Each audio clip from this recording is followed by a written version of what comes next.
I went to a Catholic school for 4 years, and I also went in garage band for 20 minutes, and this is the product of that. Hit it.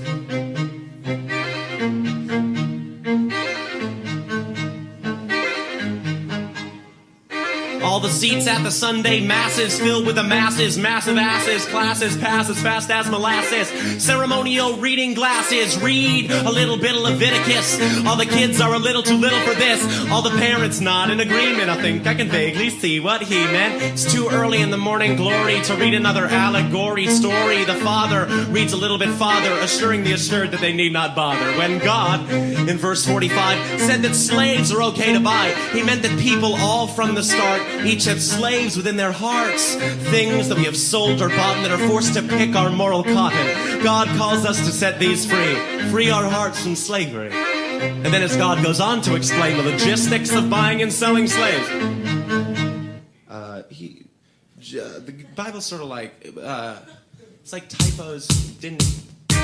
In the back, I sit and I nod to the beats that are bumming from my iPod. My God, they're starting to pray, and over the music I can hear them say, Dear God, dear Lord, dear vague muscular man with a beard or a sword, dear good all-seeing being, my way or the highway, Yahweh, the blue-balled anti-masturbator, the great all-loving faggot hater. I'd like to thank your holy might for making me both rich and white, and though this is your day of rest, I come to you with one request. There's so much pain beyond this steeple, wars and drugs and homeless people, sadness where there should be joy, hate and rape and soldier boy. A world in darkness needs your light, so I'm sure your schedule's pretty tight, but my dog just had surgery. If you could fix that first.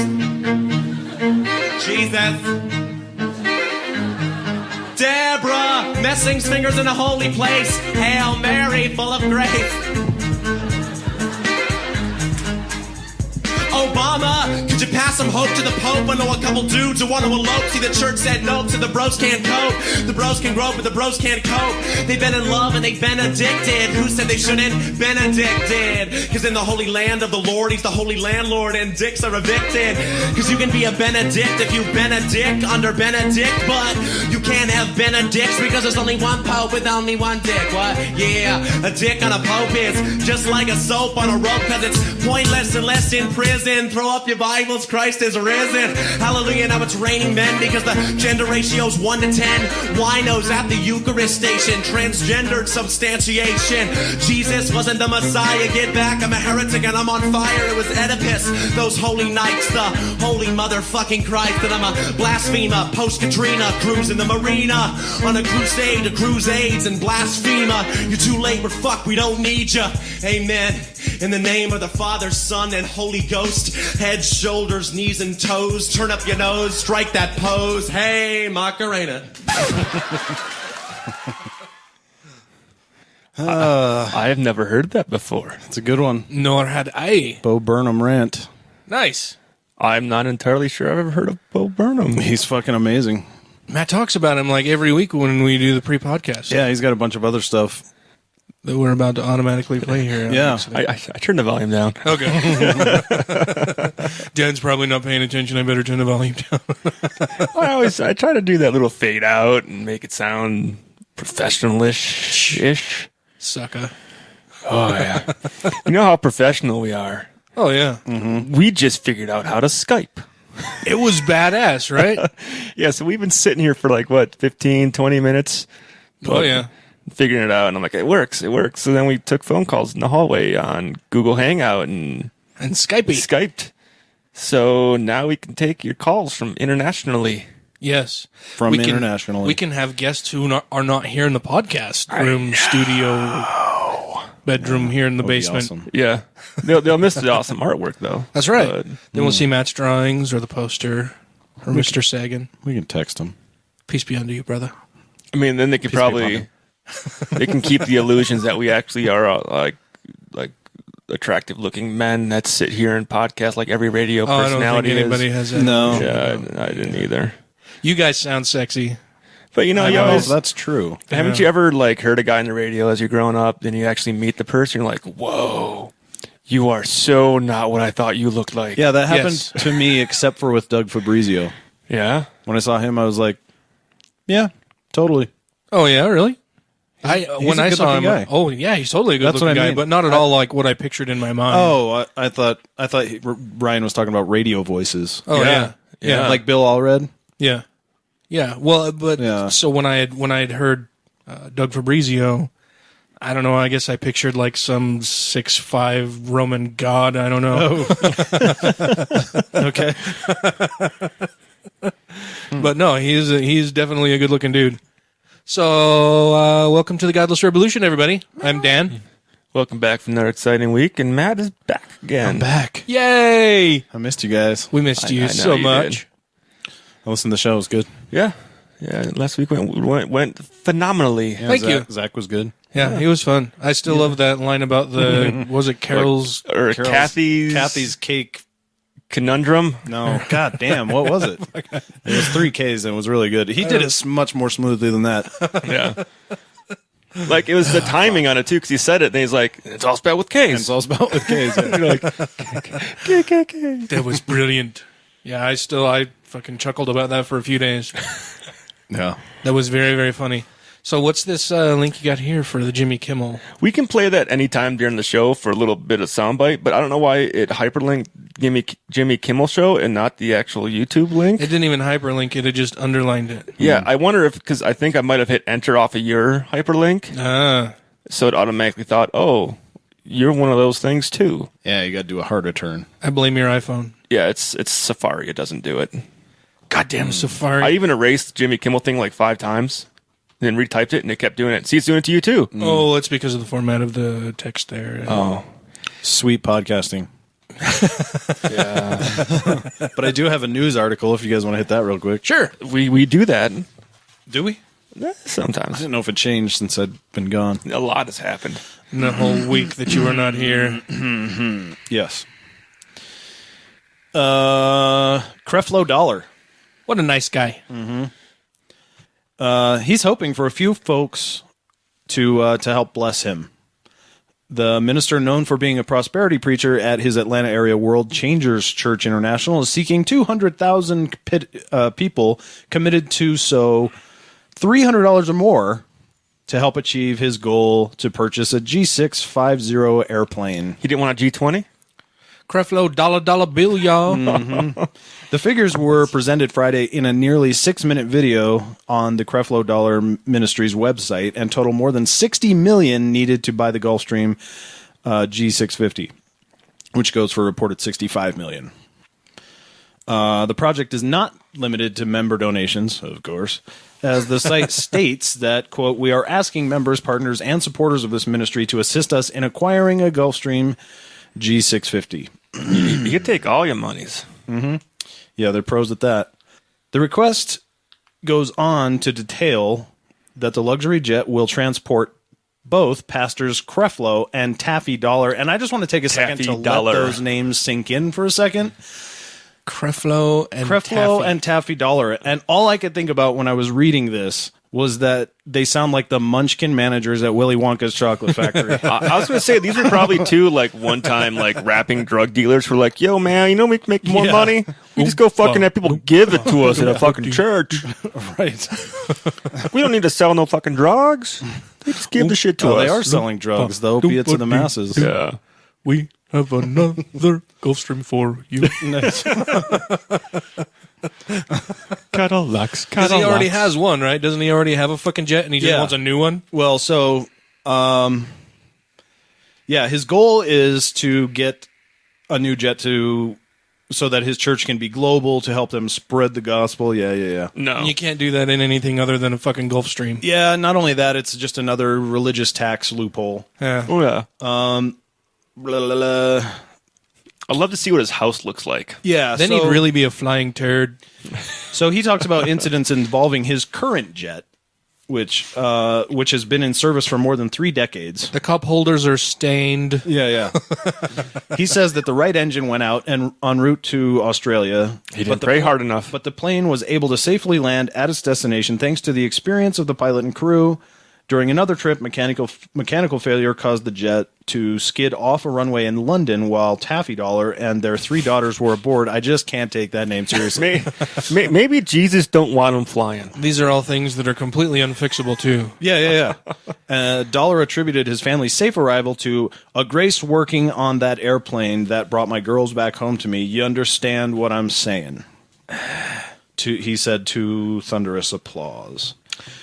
Dollar said that after those incidents, he, quote, knew that it was time to begin to believe God for a new airplane. Why doesn't God give you the fucking airplane then? Just magic it into being. Right, just why not? Fix up the one He you got magicked now. the universe into being. Why can't is an airplane hard? Why, yeah. He can turn his private jet he's got right now into a G6. Why not? Like a J6. Like a G6. You know what G6 almost sounds like? Jesus. Oh. Yeah. I was doing the excited sex thing. G6. Maybe they said that in the 30s. G6. Gee whiz, sex. Golly. She's a real can-doer. Oh, was this one of those guys that was on that? There's that like the Bling Preacher show that was going on for a little. I can't remember what channel it was on. I've never seen commercials for it. Bling Preacher Show? They were like 6 preachers, and I remember one was like in Atlanta, and CNN did a thing on him how basically he's like, yeah, he lives in a multi-million-dollar home. He's driving, he's got garages full of cars. You know, he's driving the most expensive things on earth, and he's always asking for more money. Yeah, Like, many of them. Because he's representing God. Yeah, like God wants me to have these things. I have seen that before, and you mentioned that it's the prosperity something or other. Prosperity Gospel, yeah.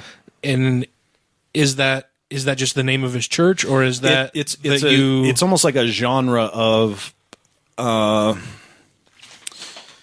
they're like born like prosperity. born again, but Prosperity Gospel is a theology that promises wealth and health to those who tithe 10% of their income to the church. right. So they're kind of like the Mormons, but with more jets. I think the Mormons probably have quite a few jets. Yeah, I don't know. I mean, It's a good question. I hadn't actually thought about that. The members of this guy's church surely don't have jets. Yeah. And neither do members of the Mormon church, Yeah. but certainly the leaders would have access to that. 12 apostles. Well, and it goes back to that stupid fucking thing that that stupid guy, he's not stupid. Well, he is kind of stupid. Mainly he's ignorant. But the guy that I work with who was talking to my other coworker, Well- I told you guys this story before when he was, the one coworker was talking to Damf about his son, about the other coworker's son having Crohn's disease, and that it had flared up, and his son was really sick and whatever. And Damf was like, "Well, if he were going to church regularly and paying his tithing, that kind of thing probably wouldn't happen." Yeah. I wanted to punch him in his fucking mealy mouth. No dick bag. Yeah, because no Mormon prophets have ever died.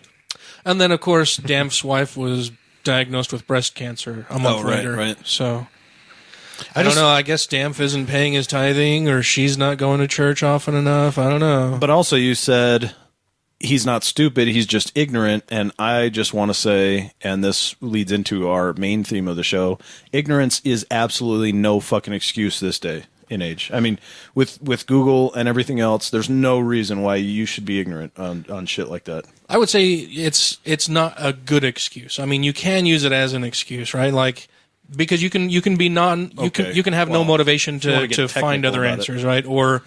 Or not even have it occur to you that there are other answers available. So you're ignorant, but you're not necessarily choosing to remain. So you may be ignorant about being ignorant. You know what I mean? Like, sure, you don't know what you don't know. That's of course true, but when you're going to put yourself out there and assert certain things that you have no business talking about, you better fucking have some idea what's going on with it. Otherwise, I'm going to call you stupid.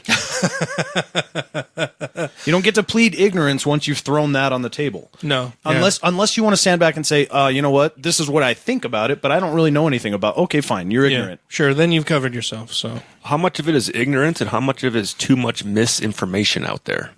That's still ignorance. Well, I mean, it's not knowing which site to believe. Like, I'm going to read this. Well, I believe that one's truer than that one, and I'm going to go with that one. Well, and how do you find good sources? And that all kind of ties into, exercising good skepticism for different things, and knowing what a good resource for information is, and how to determine what good resources are. I mean, it's kind of like China putting up The Onion as a news source and posting it. Oh, that was about a year or two ago. They used Is this a segue? No, I don't know the story. No, I'm sorry. Did you guys? I caught myself doing that listening to last week's show so many times. Your segues were kind of smooth, and I was like, "Oh, He segued. I would have said something. Somebody say something." But how many people have you seen that goes like trying to cite a source like, dude, that's satirical? Yeah. Speaking of, did you guys see my post about the Drudge Report getting totally fucking punked? No. Oh, it was lovely. We don't watch. I gotta look that for up. your post, So we didn't talk about that, but because it fits so perfectly in here, I gotta look it up here on the Faces book. Basically, you guys have heard of the satirical site or the satire site National Report? Right? Yeah. They get their satire is so subtle, like it's not over the top crazy. It could be thought of as real news. It's right, yeah. They post these stories that, at first glance and after several readings, in fact, can seem very plausible and everything because they're not over the top wild like The Onion. Yeah. And so National Report ran this story about Nancy Reagan endorsing Hillary Clinton. Nice. And the Drudge Report picked it up and ran with it. Oh no. It was beautiful. I gotta scroll down through here to find it. I post too much shit on Facebook, maybe. You do a lot of posties. Oh, here we go. I tweeted it. And posted it to Facebook. It was that important. So, the Drudge Report runs this story with a headline, Nancy Reagan, quote, I want Hillary to win, as she's sitting there in her Liberace glasses in her wheelchair. And the story reads, last week during a promotional press conference for the History Channel's upcoming series, First Ladies in Their Own Words, series host Ron Reagan shared clips of his interviews with all living former First Ladies of the United States. In a brief video clip, and they tie things in here, like Ron Reagan is the one Reagan who's actually progressive, liberal, Democrat guy. The rest of the family, of course, are not. So it tends to, lend a bit more credence to this. Yeah. Oh, well, Ron Reagan was talking to his mom, sure. It says in a brief video clip with his mother, Nancy Reagan, she offered her endorsement of Hillary Clinton as president, saying, quote, the time for a woman to serve as our president has come. Really, now is the time. And I think the idea of having a former first lady as the leader of the free world is really quite a marvelous notion. I want Hillary to win. Even though I admire two of the current potential Republican nominees, I have no interest in seeing either of them lead this country. End quote. First Ladies in Their Own Words is the brainchild of presidential historian Doris Kearns Goodwin and Ron Reagan, son of President Ronald Reagan. Broadcast in chronological order of their husbands' terms in office, Goodwin and Reagan hope the series will show the importance of our First Ladies as a reflection of the culture of the nation during their years in the White House. I mean, it sounds legit. Yeah, it does, right? And none of it is like totally out of whack or super far-fetched, other than thinking that, Nancy Reagan would actually endorse her. And it goes on. Then I look at Hillary Clinton. Stand by your man. Oh, that Barbara is Bush. a very good one. Yes. Yeah. So they go and they list the episodes that are supposed to be airing for this. Episode 1, Rosalind Carter, the farm perspective, because he's a peanut farmer. So really, people who were reading through this should have gone, okay, either this is, they're trying to be funny, or maybe I should clue in that this is satire. Because episode 2 is Nancy Reagan, Hollywood East, of course. Reagan was an actor before president. Barbara Bush, Tough Words, because I'm trying to Read my lips. written no new taxes. Okay, yeah. Tough Words, and then of course GW was all about I'm going to go over there and kill them and fight them because they tried to kill my poppy. Episode 4, Hillary Clinton, Stand By Your Man. Of course, that's The only one in quotes. yeah. Of course, that one's funny for several different reasons. Monica Lewinsky. Episode 5, Laura Bush, The Learning Curve. Oh, that's right, because these are all first ladies, so they're referring to GW. Yep. He had a huge learning curve. Yep. Yeah. And Michelle Obama, Camelot Revisited. Yeah. because they refer to like the Kennedy stuff Yep. and all that. So I mean, you could have just looked at the episode list here and gone, That's kind of jokey. that seems a little hinky. But then, I mean, then the Drudge Report even posts at the bottom, and they still haven't fucking corrected this. They still have not corrected this or said that, we aired, this was satire. It's still on the Drudge Report website as this stuff is legit. And at the end They of the even thing, cite their source. It even cites the source and says the post "Nancy Reagan, I want Hillary to win" appeared first on National Report. And if you go to National Report, it has all kinds of other crazy fucking headlines. That intern just got fired. For example, one of the related articles, as posted at nationalreport.net, is headlined "Michelle Obama's school lunch program leads to rise in school shartings." So, Joe the plumber gets his own animated series. Monica Lewinsky endorses Hillary Clinton for president. I could kind of see that one, sure, but. Oh, and then it says satirical website Bloomberg Politics apologizes for posting actual news article because Bloomberg is kind of shitty. Yeah. So, yeah, I'm delighting in the Schadenfreude of every hour that is sitting out there on the fucking Drudge Report. Yeah. And like I tweeted about it, I posted it on Facebook. I should tag Dan Errol on that and call it to his attention because he'd have a field day with that on Twitter.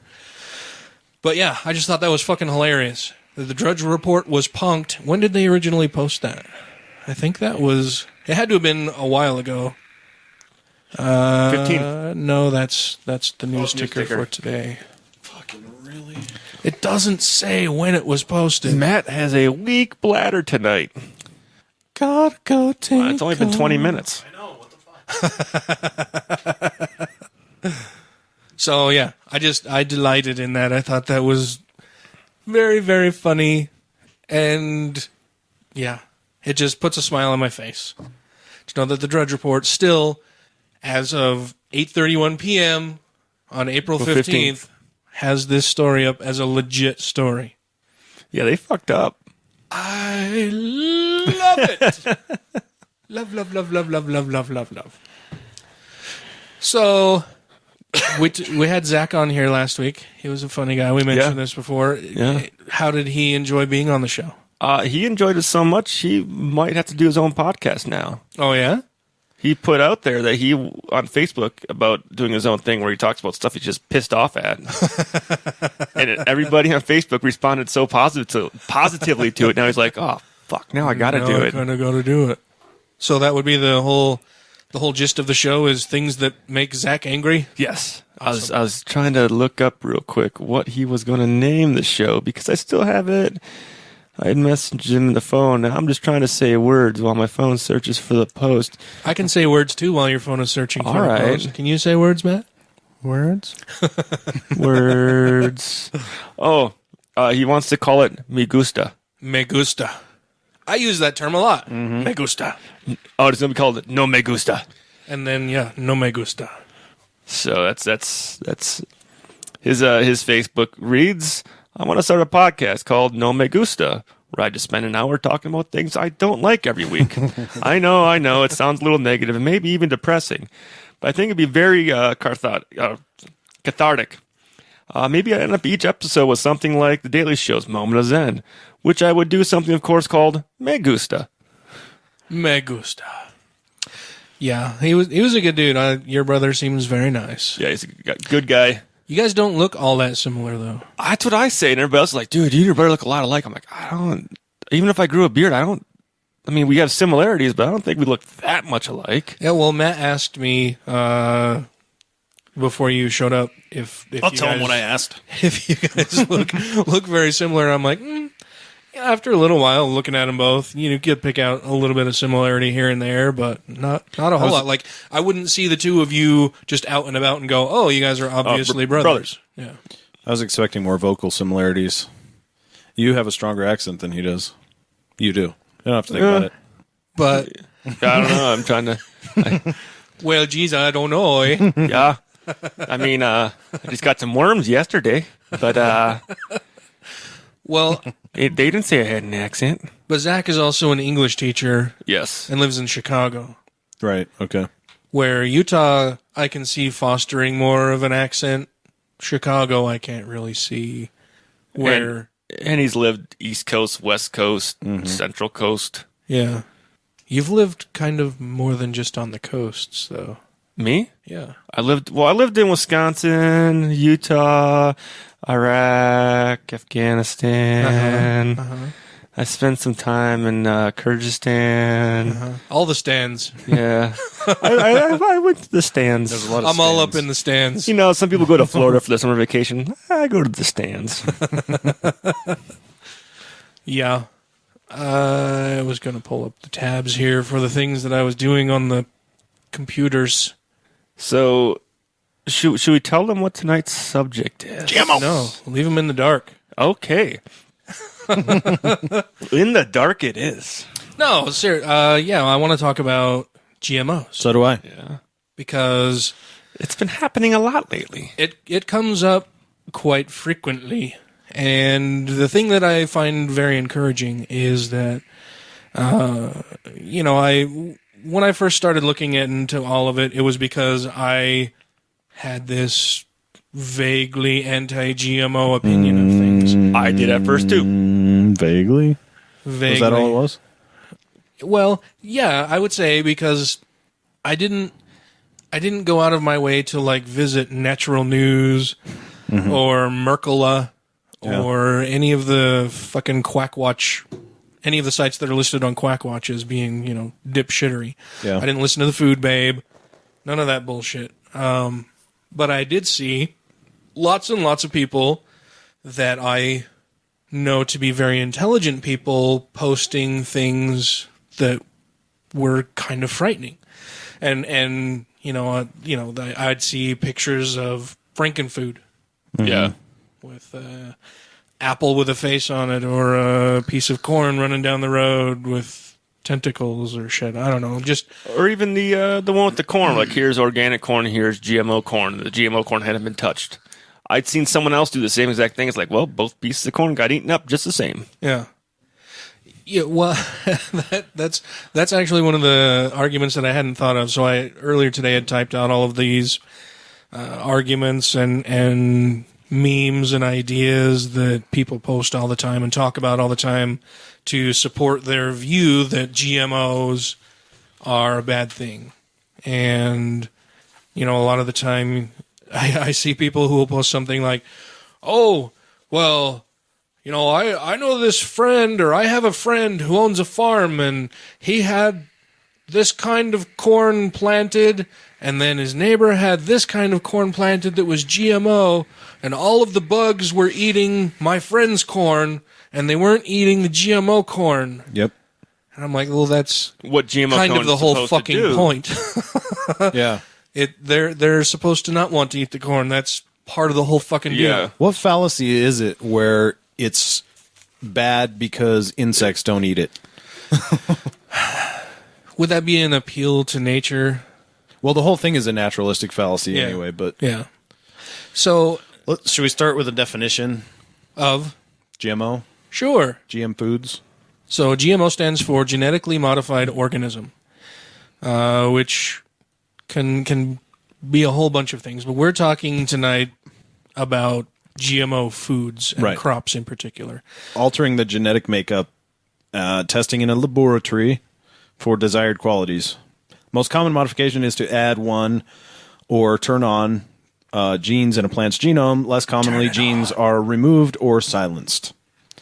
Selective breeding, also called artificial selection, is a process by which humans breed other animals or plants for particular traits. Is also genetic modification, Correct. which has been going on for thousands of years. It's just a much slower and more dangerous process. Right. Dogs, horses, cats, corn, carrots, bananas, seedless watermelons, all GM. And it's been going on forever. Dogs are GM wolves. Chihuahuas are GM rodents or whatever. And all that stuff. They're all genetically modified from their original species Yeah. or form, right. whether it was natural or through selective breeding. And we've done selective breeding on animals, crops. That's what humans do, right? We go in and we fuck things up. We try to change them. We try to improve them. We try to make them better. Yeah, that sounds like fucking it up. I was curious about your choice of words there. Well, but that's what the anti-GMO people say, right? Is that we fuck everything up. You know, if you extend a lot of the arguments for the anti-GMO people, as far as things not being natural, and we need to get back to our natural roots and how things were made initially. Fucking strip down naked and go find a nice cave to live comfortably for the rest of your life. Yeah, or live in straw and mud and just rely on the sun for heat, and that's it. Yeah. I mean, if you want to take the naturalistic viewpoint to its extreme, then just fucking go and do that, and leave the rest of us to live in our homes and enjoy technology and eat delicious food while you're munching on twigs and berries. Right. And I got some twigs and berries right here in Dan's laboratory. I got your twig and giggle berries right here. So, an analogy that I was thinking about earlier about changing genomes would be like if you took a fetal human or embryonic, probably more appropriately, if humans had a cancer gene and went in and sort of switched that gene off in an embryonic human and let them develop with a total immunity to ever being able to get cancer at all. Don't do that. You're tampering with God's creation, or you're making Frankenbabies. Yeah, Frankenbabies, right? So now you have a person that grows up that's totally incapable of ever contracting cancer to any degree, and I guarantee you would have nobody pointing at that person and saying, "Is it even human? Yeah. What's in that human? What's it made of? What's it made of? I just want it to wear a shirt that says." I'm GM. I'm GMO. I'm a GMO product. Right. Like what's in that human? Human is in that human. Yeah. All they did was turned on or off or selected certain genes within the genome to make it better. Mm-hmm. Yeah, it's like the movie Gattaca. Which is what not seen that movie. Genetic engineering and these companies do. They're trying to improve things. I don't understand the argument from people who are like, well, who knows what they're doing and why they're doing it, and this could be really harmful. And it's kind of like, okay, do you think that they're going to develop a product that is going to kill off all of their customers? Sure, the tobacco companies do that all the time. Okay, but the tobacco companies they didn't even create. They started using an existing product that nobody at the time knew for certain was harmful. There's all kinds of ads saying that it was beneficial for you before they did a lot of scientific research on it, and then a lot of the tobacco companies buried that research. We learn from things all the time. Being anti-GMO and saying things like that is conspiracy nut batshittery. I mean, you're basically saying that and it kills me because they argue so many self-contradictory things, right? They'll say that, well, these large companies are just in it for the money, and they can do whatever they want, and they can convince and they can buy scientists, but the climate change is totally real. Yeah. So that's like arguing that the GMO companies or the genetic engineering companies who are making these crops and products, who combined all of them, all of the GE companies or all of the companies that are developing GMO products combined have less than a tenth of what ExxonMobil has as one oil company. And somehow, with all of that vast wealth and power, Exxon hasn't been able to convince 98% of the world's scientists that climate change isn't happening and human-caused. Yeah. But, on the flip side of that coin, these small GMO companies have somehow magically managed to convince all of these scientists to join this conspiracy, and they're spending all of this money to make sure that they can continue poisoning us. That's fucking silly. Yeah. I mean, it's ridiculous. And, I mean, I'll be honest, when I first heard of GMOs, I was kind of like, what the fuck is this shit all about? Because everything I heard was a negative side. That was the crying wolf the whole time. It was like, but it wasn't true. Mm-hmm. You're like, fuck this unnatural food, Twinkie. Well, yeah, I didn't care because I don't eat vegetables. Nom, nom, nom. I was kind of like, whoo. I guess I'm safe because I won't be eating those Franken vegetables. I don't eat veggies, so I'm in the clear. I didn't hear about no Franken bacon yet. I'll be just fine. Franken bacon. But I had mentioned earlier that, you know, I was kind of on the anti-GMO bandwagon for a little while because, like I said, I would see all of these people who I know to be very intelligent people posting these ridiculous claims about GMO foods, that they were harmful, that they were poisoning the environment, they're killing us all slowly. That's what's causing autism, that's what's causing cancer, that's what's causing any type of malady that you want, Alzheimer's, fucking, you know, all of these different things that are happening out in the world. You know, GMOs are just contributing to it and making it worse. And I thought, whoa, that's not really good. bad. That's terrible. And so I would just regurgitate this shit. I would see a picture of Frankenfood and think, ooh, that's funny and scary. I'd better warn people to the Facebook, and I will post it out there, and everybody will be forewarned, and I will feel better about myself. I don't need to do any research. Obviously, there's other people who've done all of this by themselves originally, or they wouldn't be posting this crazy shit. And I did that for several months. And, you know, I can't even remember what exactly was the trigger to make me go and check this out on my own.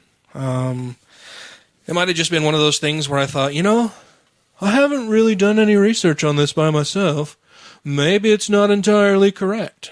And so then I started going out and researching, and over the last year, I mentioned earlier that something I've found very encouraging is that over the last year, I've noticed a definite shift away from people being so inflammatory and so crazy about their comments and posts about GMO, to where it used to be, oh, it's Frankenfood, it's causing cancer, and we're all going to die, and you're going to go blind, and you're going to grow hair around your penis.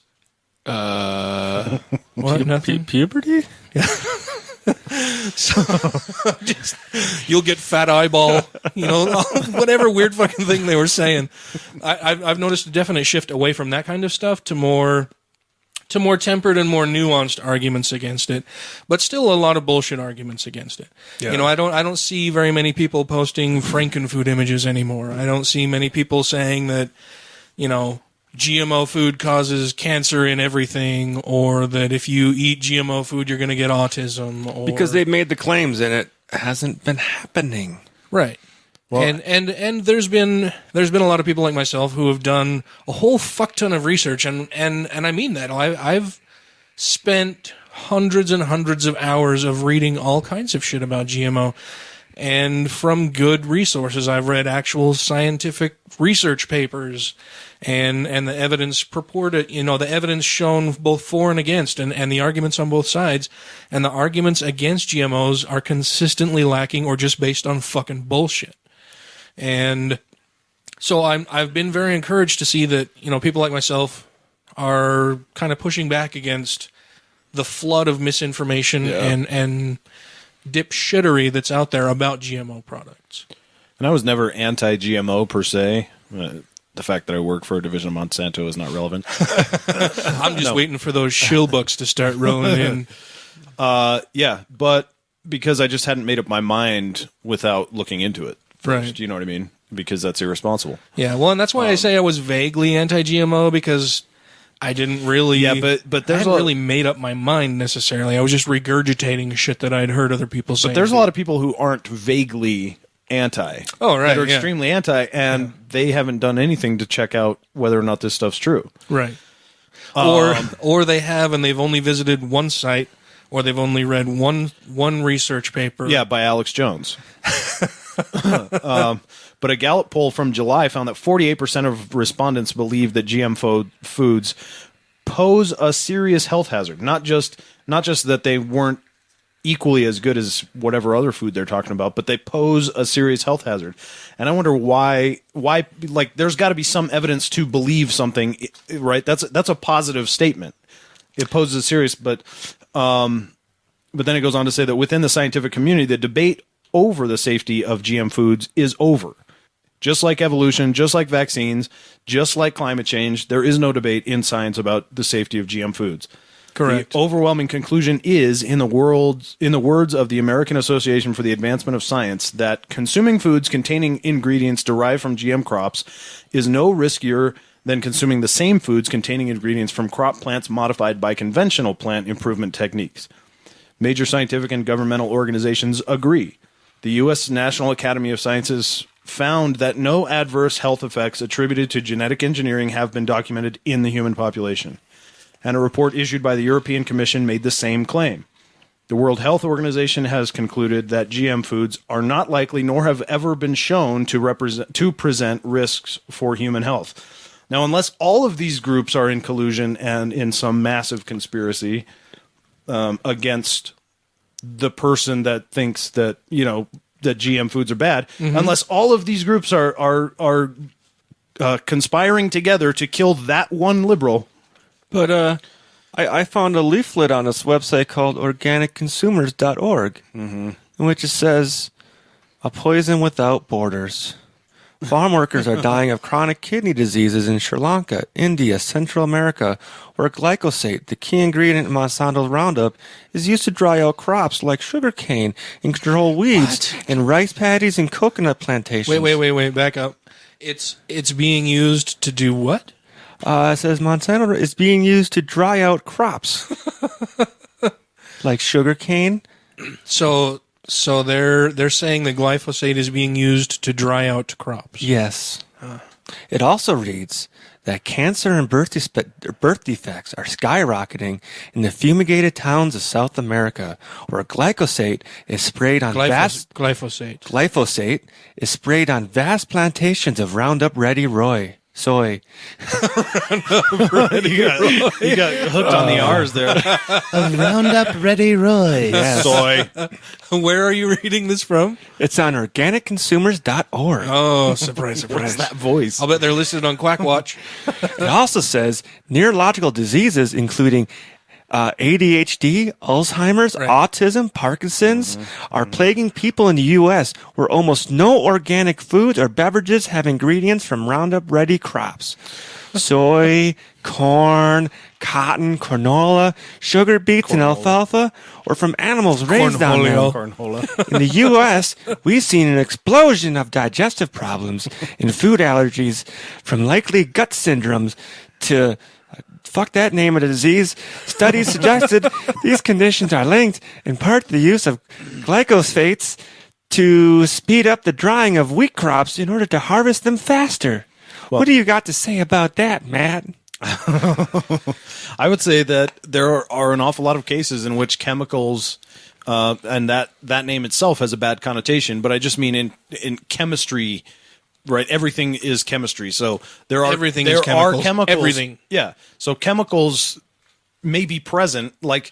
Well, you read the answer before I read that. So I was in a golf tournament a few weeks ago before the convention in Memphis. Yeah. And the sponsor of the golf tournament was some insurance company, and they provided everybody, their glossy card about their insurance company and stapled sunscreen to it in these little pouches. And you look at the little pouch and it says chemical free. And I was like, fuck, it's magic. Yeah. There's no chemicals in made here. out of ghost farts. You're rubbing whale semen on you, son. But what I was saying is, like, you can have chemicals in really nasty stuff. Yes. And then have that same chemical be in something that's completely edible, and that chemical is either not an active ingredient in either one, or doesn't react the same way with the other things it's around. Like, and hydrogen mixed with sulfur is really bad. That's a strong acid that nobody can ingest. Sulfuric hydrogen acid, mixed with oxygen is fucking water. So if you find, hydrogen is in God damn it, dihydrogen monoxide. Yeah. But I mean, you could say hydrogen is in acid, and that's what's in our water. Well, yeah, it's in your fucking water because it has to be. It's in a different form. Yes, Yeah. but I mean, it's bonding differently, it's acting differently. So you'll find overlaps of chemicals that, there's only so many. But the fact that Monsanto uses stuff, look, I'm not saying I love Monsanto. I don't know, but I'm just saying for GMO stuff, you might find a chemical in something that does this particular chemical in all of its combination dries out crops or whatever the sinister thing is about it. And then you also find that in foodstuffs. Well, I mean, doesn't mean anything. They were linking it to Monsanto's Roundup, which you had already read a thing saying that Monsanto's product has had no ill effects on people when used on the products. I didn't say anything about Monsanto yet. I'm Well, just I mean- saying GM foods. Well, GM foods, but I mean, Monsanto's kind of like Well, they're they're the company that everybody points to as the GMO makers. yeah, but Right. they're Monsanto is the only company that makes GMO products, and they're evil. they gotta be I tell ya. they gotta be like the biggest though. after me. Yeah, yeah. They're definitely a leader. Everybody points to Monsanto, and there's the marches against Monsanto and all of that kind of shit. I don't see anybody lining up to march against Syngenta or Bayer or Pfizer or any of the other GM companies. Right. Well, not only that, but Pfizer and Bayer make a whole fucking shit ton of non-natural stuff. Yeah, Which, by the way, on a show I won't mention, but their most recent episode, somebody just had oral surgery and took a bunch of those non-natural pills. no. Yeah. So we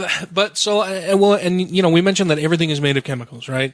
One of the best examples that I always use for people is to say, okay, you wouldn't go out and drink a tablespoon of chlorine. no. And Is it Thursday? and a tablespoon of just pure sodium. Correct. Both of those are poisons. They would fucking kill you. But if you mix them together, Yeah. you get table salt, Right. which is delicious, and you put it on everything, Yeah. and it's wonderful, and it makes everything taste better, and it's great.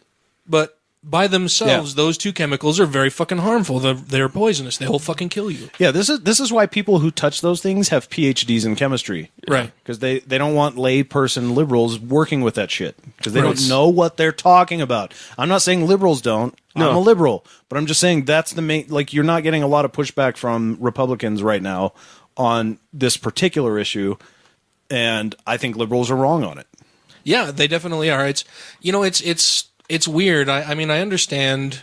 There seems to be on the liberal left this hippy dippy woo bullshit wing of the left side of politics that thinks vaccines are bad, that GMOs are bad, that fluoride is bad. All of this stuff that is fucking anti-science. And Yeah. it kills me. Extremely anti-science. All of those views I would like to fucking kick over to the right, where they're already full of they're just fucking chock full of crazy bullshit over on the right. Let's get rid of the crazy bullshit on the left and leave that to the people on the right, because they're living in the Stone Ages anyway. Yeah, this kind of reasoning that we're finding with GM stuff has 9/11 truth or stink all over it. Yes, absolutely. It's a big fucking conspiracy. Yeah, GMO truthers. Yeah. That's what I'm calling you guys from now on. I'll say We know the truth about Monsanto and about their... Yeah, you're the fucking GMO truthers. so. You should play that Jimmy Kimmel clip right about now. Okay. I think it's be a good time to play it, talking about maybe this is why people aren't fighting against it. Okay. Let me pull it up. Is this from his show, I'm guessing? Yes, this is from. According to a new study that was done by Consumer Reports, This is a pretty good one. a majority of packaged goods that are labeled natural are actually contain genetically modified ingredients, which makes it unclear, as to whether they are natural or not, because they grow, but they've been modified in a laboratory or whatever. Apparently, the FDA will allow companies to put the word natural on a product label as long as it says JKLOL on the back of the product. But critics of genetically modified organisms, or GMOs, claim that they pose health risks. It's a complicated issue, though, because there isn't a lot of evidence to back that up. Still, some people are dead set against them. There's been legislation designed to limit GMOs. You see documentaries and angry Facebook posts about it. How many of you do not want GMOs in your body? Yes? Okay, a lot of people. All right. You get a lot of handshaking going on there. Whole lot of people. When people Yeah. take a stance on a don't know what complicated they're issue, talking I about. wondered how many people who are against GMOs really know what they are. So we sent a crew to one of our local farmers markets to ask people why they avoid GMOs, and more specifically, what the letters GMO stand for. Nice. Enjoy. Do you try to avoid GMOs in your diet? I do. Yeah. Tell me why. There's just a vibration with GMOs. For me personally, just something that I don't particularly want to put into my body. What does GMO stand for? Genetically modified. Genetically modified. Yo. The Oh, I don't know. I don't know. Magic wand. What is a GMO? Oh, it's the preacher. Well, I'm not really sure. You have to make me familiar with that. What is a GMO? Do you try to avoid GMOs in your diet? Yeah, absolutely. Why is that? Just the effects, I guess, on myself. What does GMO stand for? Man. I wonder Put what me the on- effects are. Under the grill. Let's see. I don't even remember. Put me under the grill. Do you try to avoid GMOs in your diet? Absolutely, Why? because they're not good for you. Duh. What is a GMO? It's genetically modified. I don't know, what is it? If you are eating whole foods, you want to eat what you're eating. You know what I mean? You want to eat what you see. And so, and you're avoiding processed food, but when the whole food is somehow contaminated, that's kind of making it a moot. Oh my God. Jesus. What does GMO stand for? Genetically manufactured. What the hell? What is a GMO? General modified ingredient, right? What is a GMI? It's a something modified. She just said genital. Do you try to avoid GMOs? Sometimes. Not a whole lot, but, I try. What is a GMO? I don't know. I swear. I was just going along with it. I don't know what GMO is. What is a GMO? I don't know. I know it's like some corn bad stuff, right? I know it's bad, but I know it's bad. I don't know what the fuck it is, but it's bad. What is a GMO? I don't know, so I really don't care. It doesn't affect me. I'm not sick. I'm fine. What is a GMO? It's a genetically modified organism. Ding, ding, ding. What's GMO spelled backwards? OMG. Nice. Now we have to figure out what an OMG stands for. So there you go. There's some populists sitting around a place getting their non-GMO foods. Those are all the people who hate GMOs and know that they're bad. And of course, that's not everybody. No, in the anti-GMO movement. However, but still, it does illustrate. I mean, this is the same kind of thing that like a great percentage of these anti-GMO people are going to be willing to say, I'm not going to accept these kinds of arguments for the existence of God, for anti-vax, for 9/11 truth, for evolution, any number of other things. They're going to look at that and go, these people are just silly and ignorant, and they have no idea what they're like. It's not that, I think they're stupid idiots, and it's not that. They just don't know what they're talking about. They're ignorant on a subject, and they're passing that ignorance along. Yeah, Right. I mean, and they've heard it, and so they're just regurgitating like Dan was doing for that brief period. Yeah, and absolutely. It's just they just don't know. I mean, they honestly want to do the best thing for themselves, but they have no idea what the fuck they're talking about. Yeah, so I mentioned what I find encouraging is that I don't see all of these wild posts anymore. What I find wholly and just soul crushingly bad or sad and completely discouraging is when I can have a conversation with somebody about GMO, and they can be anywhere from hardline anti-GMO to, they're a I don't knowist, or they're iffy, or they think it's bad but they don't really know why, and we can have this discussion, and I can, they'll present all of the reasons why they think GMOs are bad, and I can explain to them in the simplest terms possible why those thoughts are wrong, and I can provide them with specific resources that tell them that this is wrong, and they'll go, yeah, okay, you sure. And then a week later, I see them making the same fucking arguments again. That crushes me. Like, I feel like I've wasted my fucking time talking to these people. The other part that really fucking bothers me is when I have a discussion with somebody and they make a statement that says, there's absolutely nothing you could ever say that will change my mind about this. Yep. Okay, Ken Ham. Yeah. Why are we having this discussion then? Yep. That's not being very skeptical then. No, it's not being skeptical at all or open-minded. A true skeptic is open-minded always. They're open to seeing evidence that would support something that runs counter or in support of what they believe, as long as it's good evidence. They don't cut themselves off and say, there's nothing you can ever say that would ever change my mind about this. I would even say that the best skeptics... That's a dogmatic, indefensible position. Yeah, it is. It is. That's what religious people do. Right. Yeah, and I would even take it a step further to parrot one of Christopher Hitchens' ideas that was... the best skeptics are the ones who apply the most scrutiny to their own deeply held beliefs. Correct. Yeah. I go in search of things that run counter to what I currently believe because I want to make sure that what I believe is correct. Yeah. Right. I don't want to float through life or say a bunch of shit that isn't correct and have other people think that that's me or I believe that or that is correct. I don't want to mislead people. I want to believe as many true things as possible and as few false things as possible, as Matt Dillahunty says. Yep.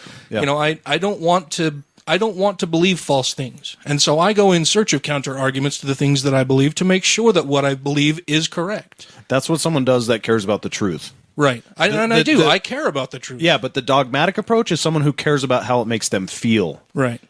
Yeah. Whether or not it's true. Yeah. And that's the part that's disappointing. Yeah. It just there's so many frustrating things about it, and it's such a wide, it's one of those things. It's almost like trying to squash bad religious ideas that were all invented within the last 20 years. Yeah. It's like trying to condense all of Christianity, Hinduism, Buddhism, Islam, all of the major religions, all of the even smaller religions that have 1,000 different arguments against any other particular religion within them, and condensing that all into one topic and then trying to refute all of the bad information spread about it within the last 20 to 40 years. Right. Versus 2,000 plus. Yeah. And so it's like playing whack-a-mole. You can get rid of one bad argument and then another one pops up. And it's just people continuing with their confirmation bias and continuing to feed on what they already believe or want to believe versus what is true and correct. Yep. And it kills me. Yep, I totally agree. Many researchers working on GM crops are in fact trying to solve important problems such as feeding a growing population, keeping food prices affordable worldwide, making healthier fruits and vegetables widely available, healthier, confronting the challenging growing conditions of a changing climate, saving, say, Florida's oranges or Hawaii's papayas from pests, and fighting malnourishment in the developing world. For many of these problems, genetic engineering is faster, more cost-effective, and more reliable than conventional breeding methods, and it's safe. And there's a whole list of benefits I just gave that are primarily liberal issues. So what's the fucking problem? Did any of you guys see the movie Interstellar? No. It was actually, I thought it was pretty good. Was that the recent one with the car guy? The Lincoln guy. Yeah. That one. Matthew McConaughey. Yes. That guy. I haven't always driven this kind of car. But when I do. Wait, why is he the car guy? He's doing these really shitty, fucking awful Lincoln commercials. He's trying to be the Stella guy. No, the Dos Equis. Dos Equis.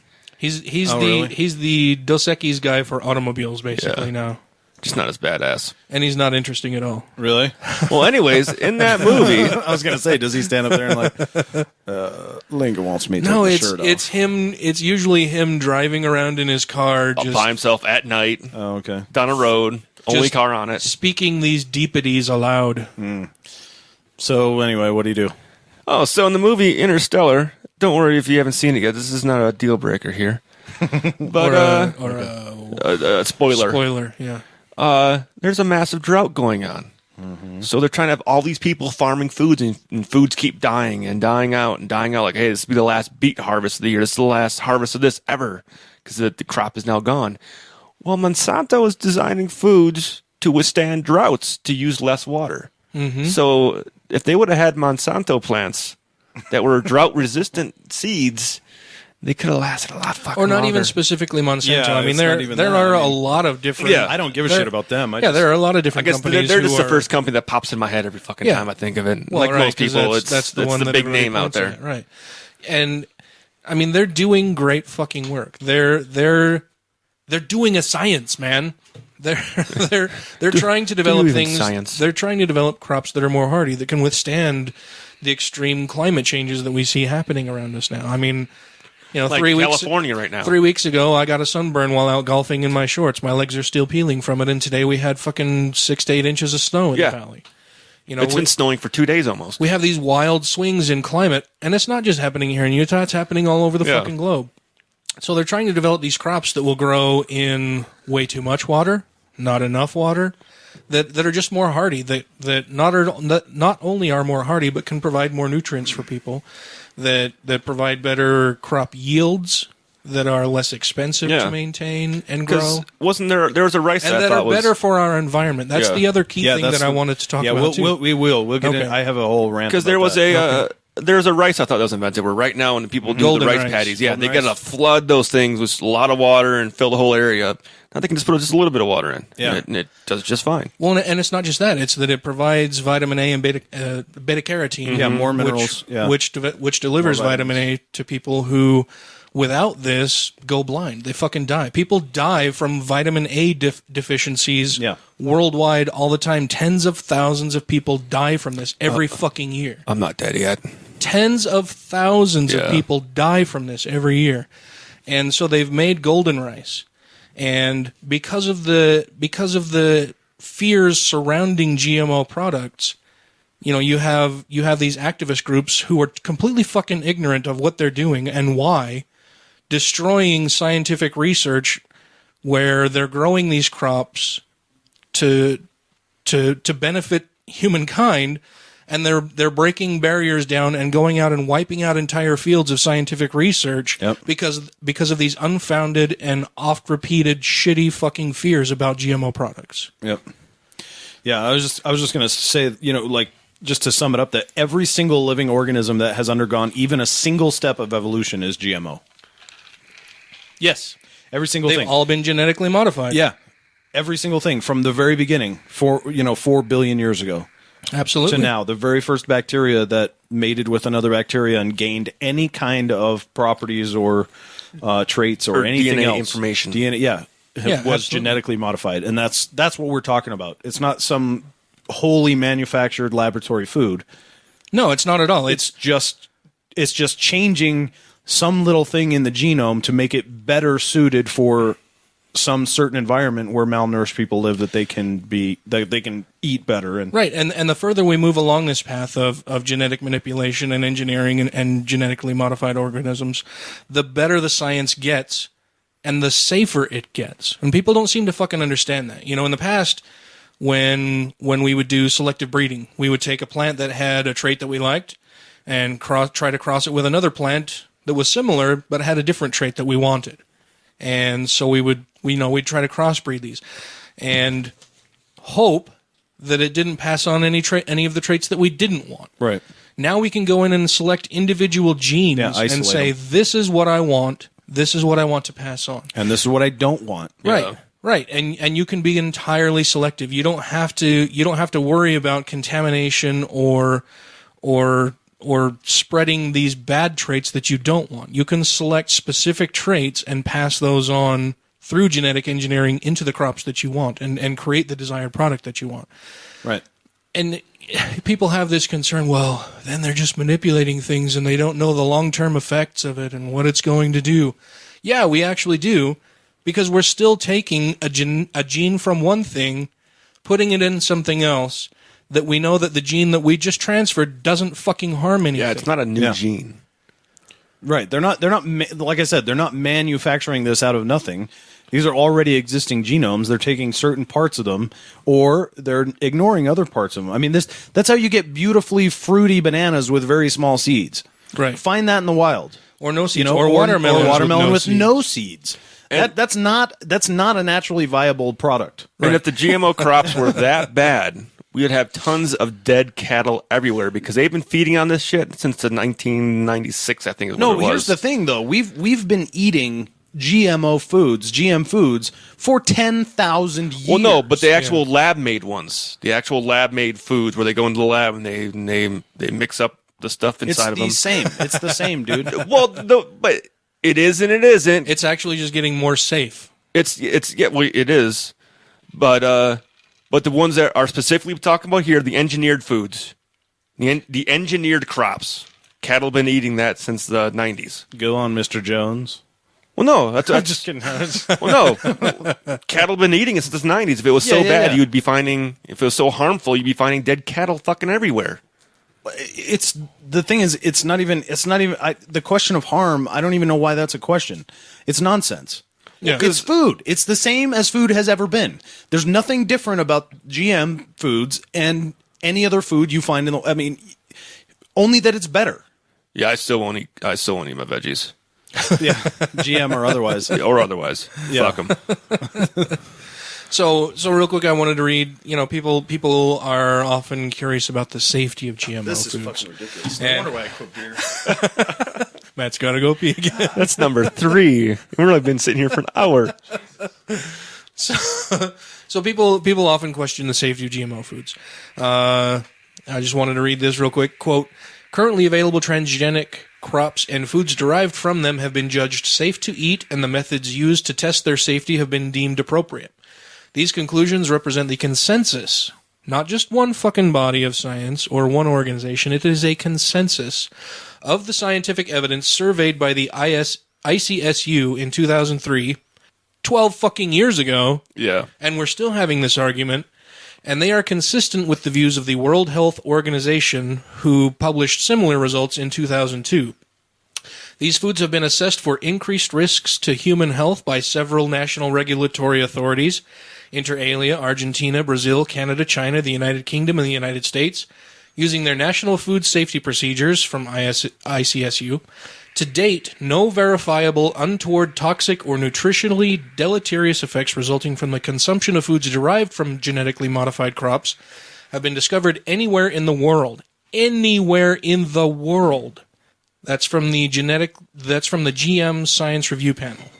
Many millions of people have consumed foods derived from GM plants, mainly maize, corn, soybean, and oilseed rape, without any observed adverse effects.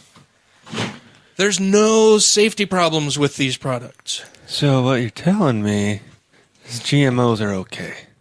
One of the arguments that people point to is the Seralini rat test, where the one, yeah, Seralini fed things to rats and they developed tumors. What they don't tell you, what people who use this study don't tell you, is that this has since been revoked and rebuked by every major scientific journal and organization that studies GMO. On a number of levels. On a number of levels, because it was shitty fucking science.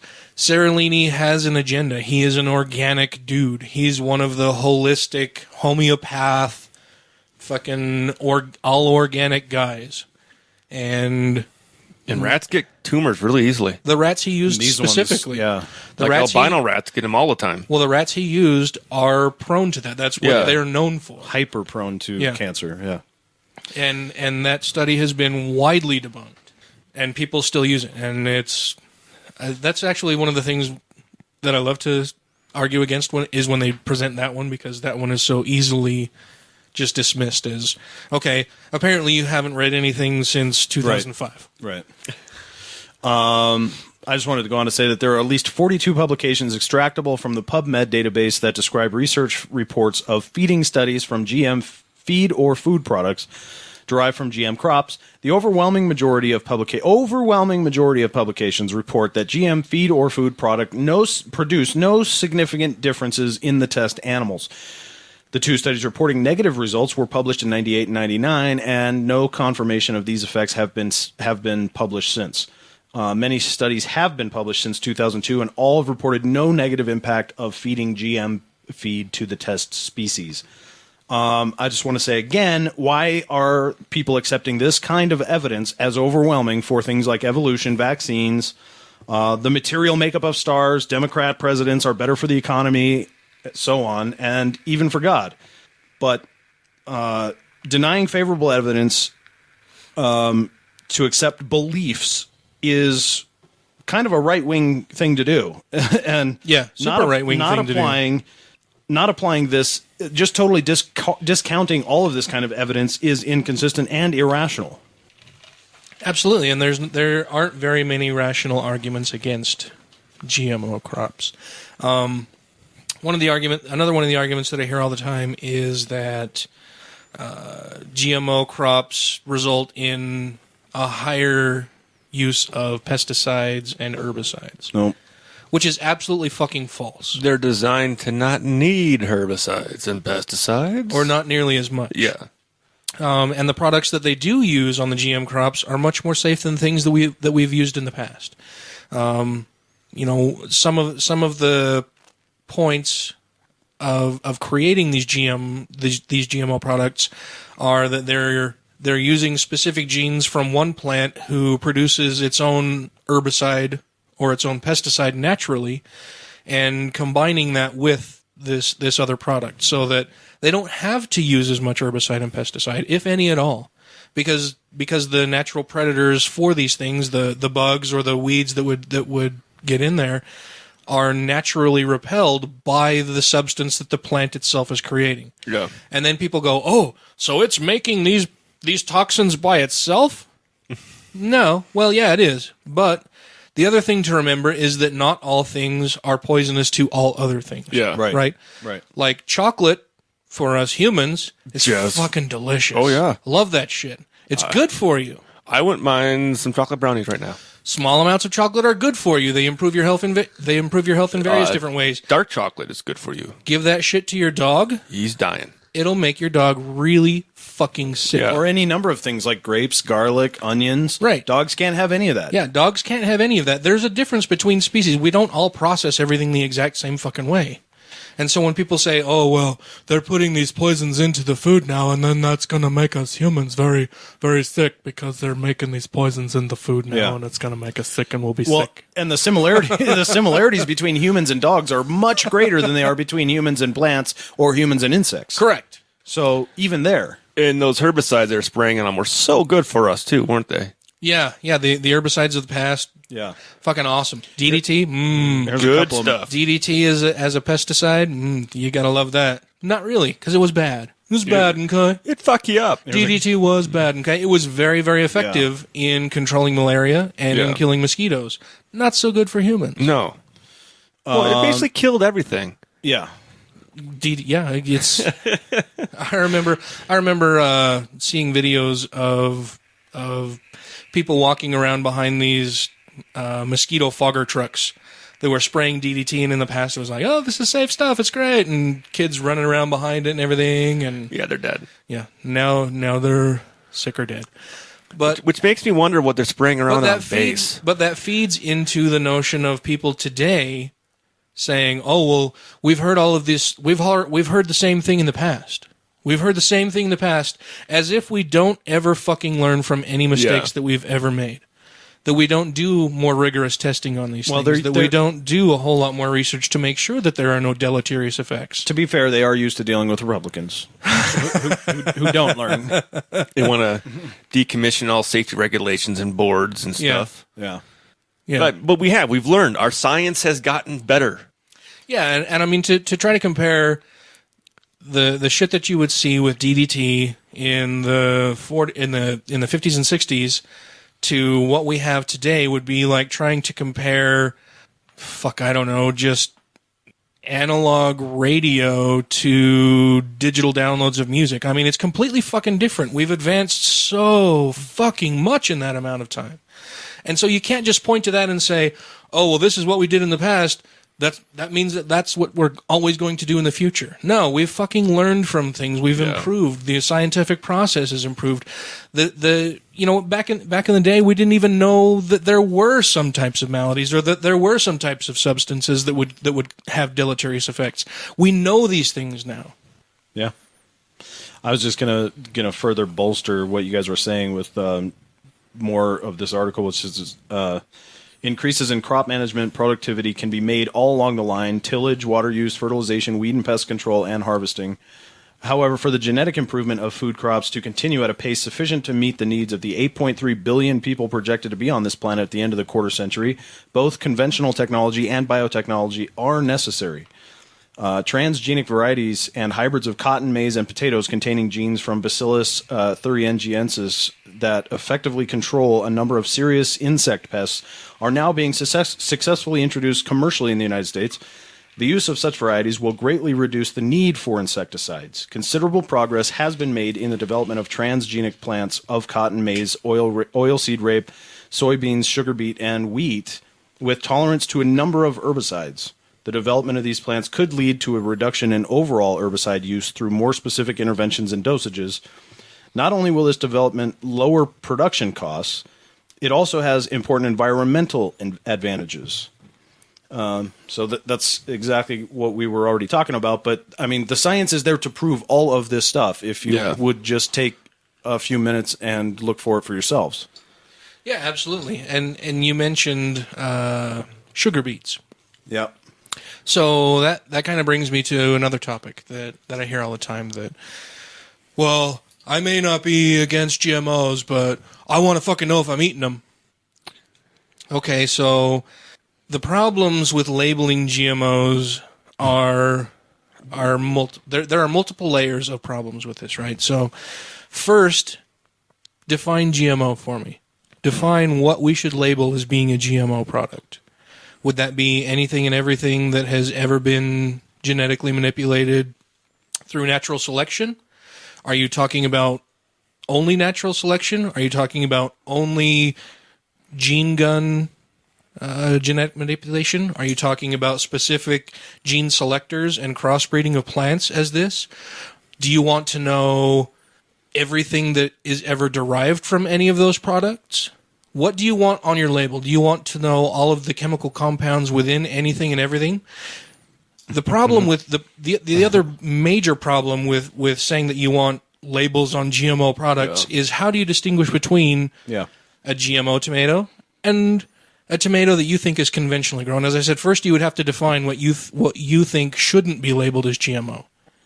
You know, are we talking about? I mean, that's nearly impossible, even from the side of knowing what GMO kind of is.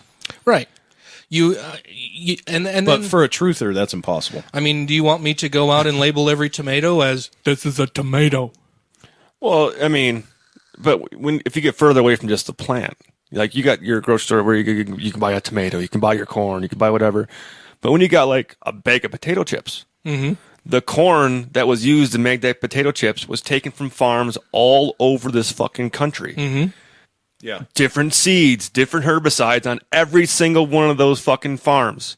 And you know, one of the things that I point to when people say that we should have labels on GMO foods is, you know, we kind of have a de facto GMO label because we have the organic label, right? Right. You see different foods labeled as organic or not organic, or they don't label them as not organic, but they there's the organic label, right, or the all natural label, as if there are supernatural foods out there, which that's something I've never fucking understood, right? I mean, you have natural food and what? What else do you have besides Twinkies? Natural food. Yeah. I was going to say ghost chips.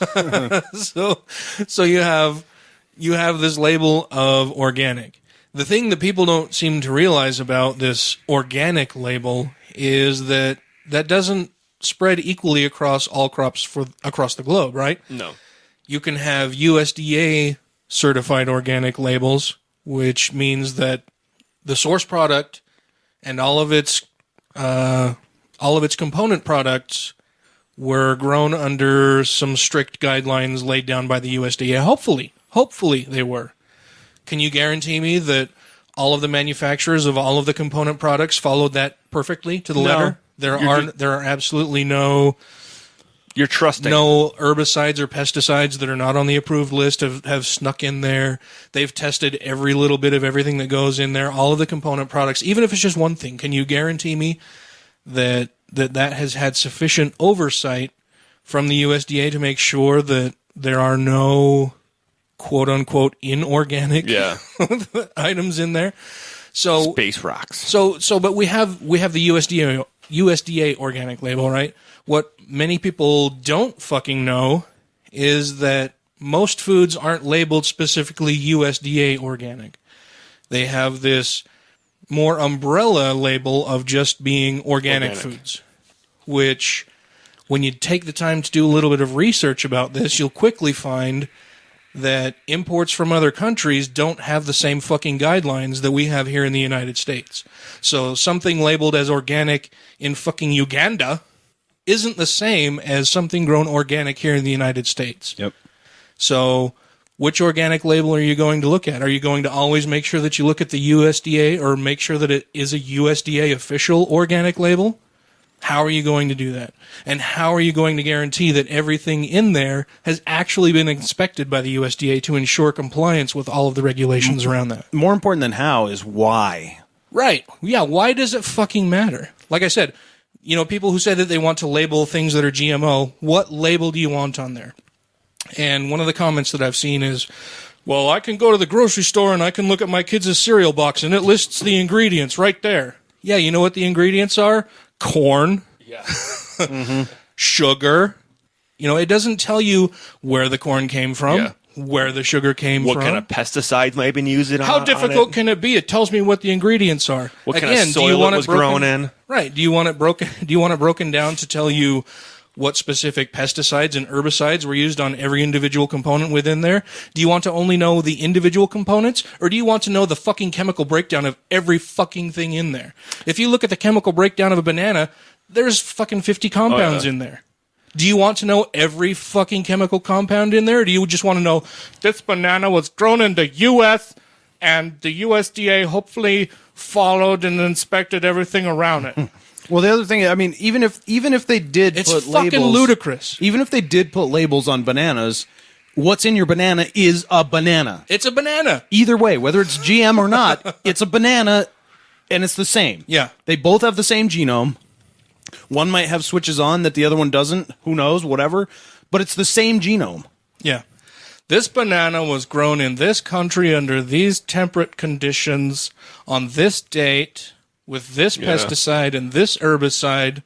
And the farmer this peed in type the of field soil, this many times. And the soil was tested to ensure that it only contained these specific compounds. It just reminds me so much of the religious argument, because it's just like, well, okay, why do you think that? Why do you believe that? Because reasons. Yeah. Well, okay, but why? Because reasons, and I'm not changing my mind. Because reasons, and you can never tell me that I'm wrong. Yep. I will never, ever, ever, ever, ever, ever agree with you. Ever. Yeah. And I almost guarantee that you could go to a store and you could look at the back of the label of something going, this has got sugar, soy, wheat, whatever. Then go find all of those same things around the store and add up their nutritional values in them, and it will not equal what's on that fucking thing. That's the other thing I wanted to point out, too. I'm glad you brought up sugar again, because we talked about sugar beets. There are GMO sugar beets that they use in the creation and production of refined sugar. Yeah. So do we then have to label all types of sugar to find out where they were sourced? Yeah. Do we need to know if this is potato sugar, it's beet sugar, it's cane. corn sugar, it's sugar cane? Do we need to know the location of the sugar cane, what pesticides and herbicides were used on it, where it was grown, when it was imported? All of these different things. There's no fucking reasonable way that you can say, I want to label GMO products. But you don't want everything else labeled. I mean, you have to walk this through to say, what is a GMO product? Which ones should be labeled? And then do we have to label every component that could ever be derived from this GMO product?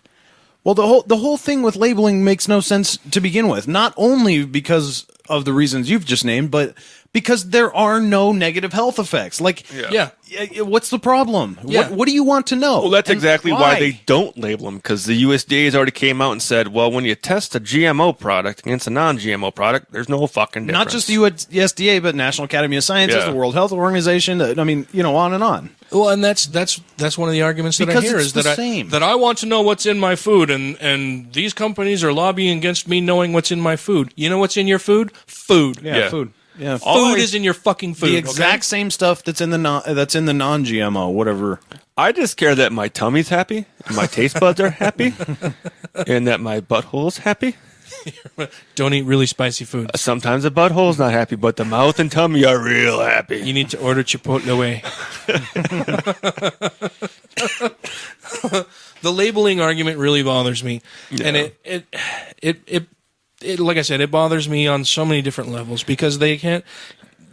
I don't even know how to articulate how frustrating it is and how deep down the rabbit hole you can go in saying that I want to label GMO foods. Well, because the reason why is because it's a non-argument. It's the place that people retreat to when they realize they don't have any other answers, and it sounds sort of innocuous and neutral enough to say, well, I just want to know what's in my food. Who's going to disagree with that, right? So you retreat to that position and then hope that everything else goes away. Well, and with the GMO argument, that's just one of the gaps, right? It's like the God argument. Yeah. It's the God of the gaps argument. Well, it's the GMO of the gaps argument. It's the label of the gaps argument.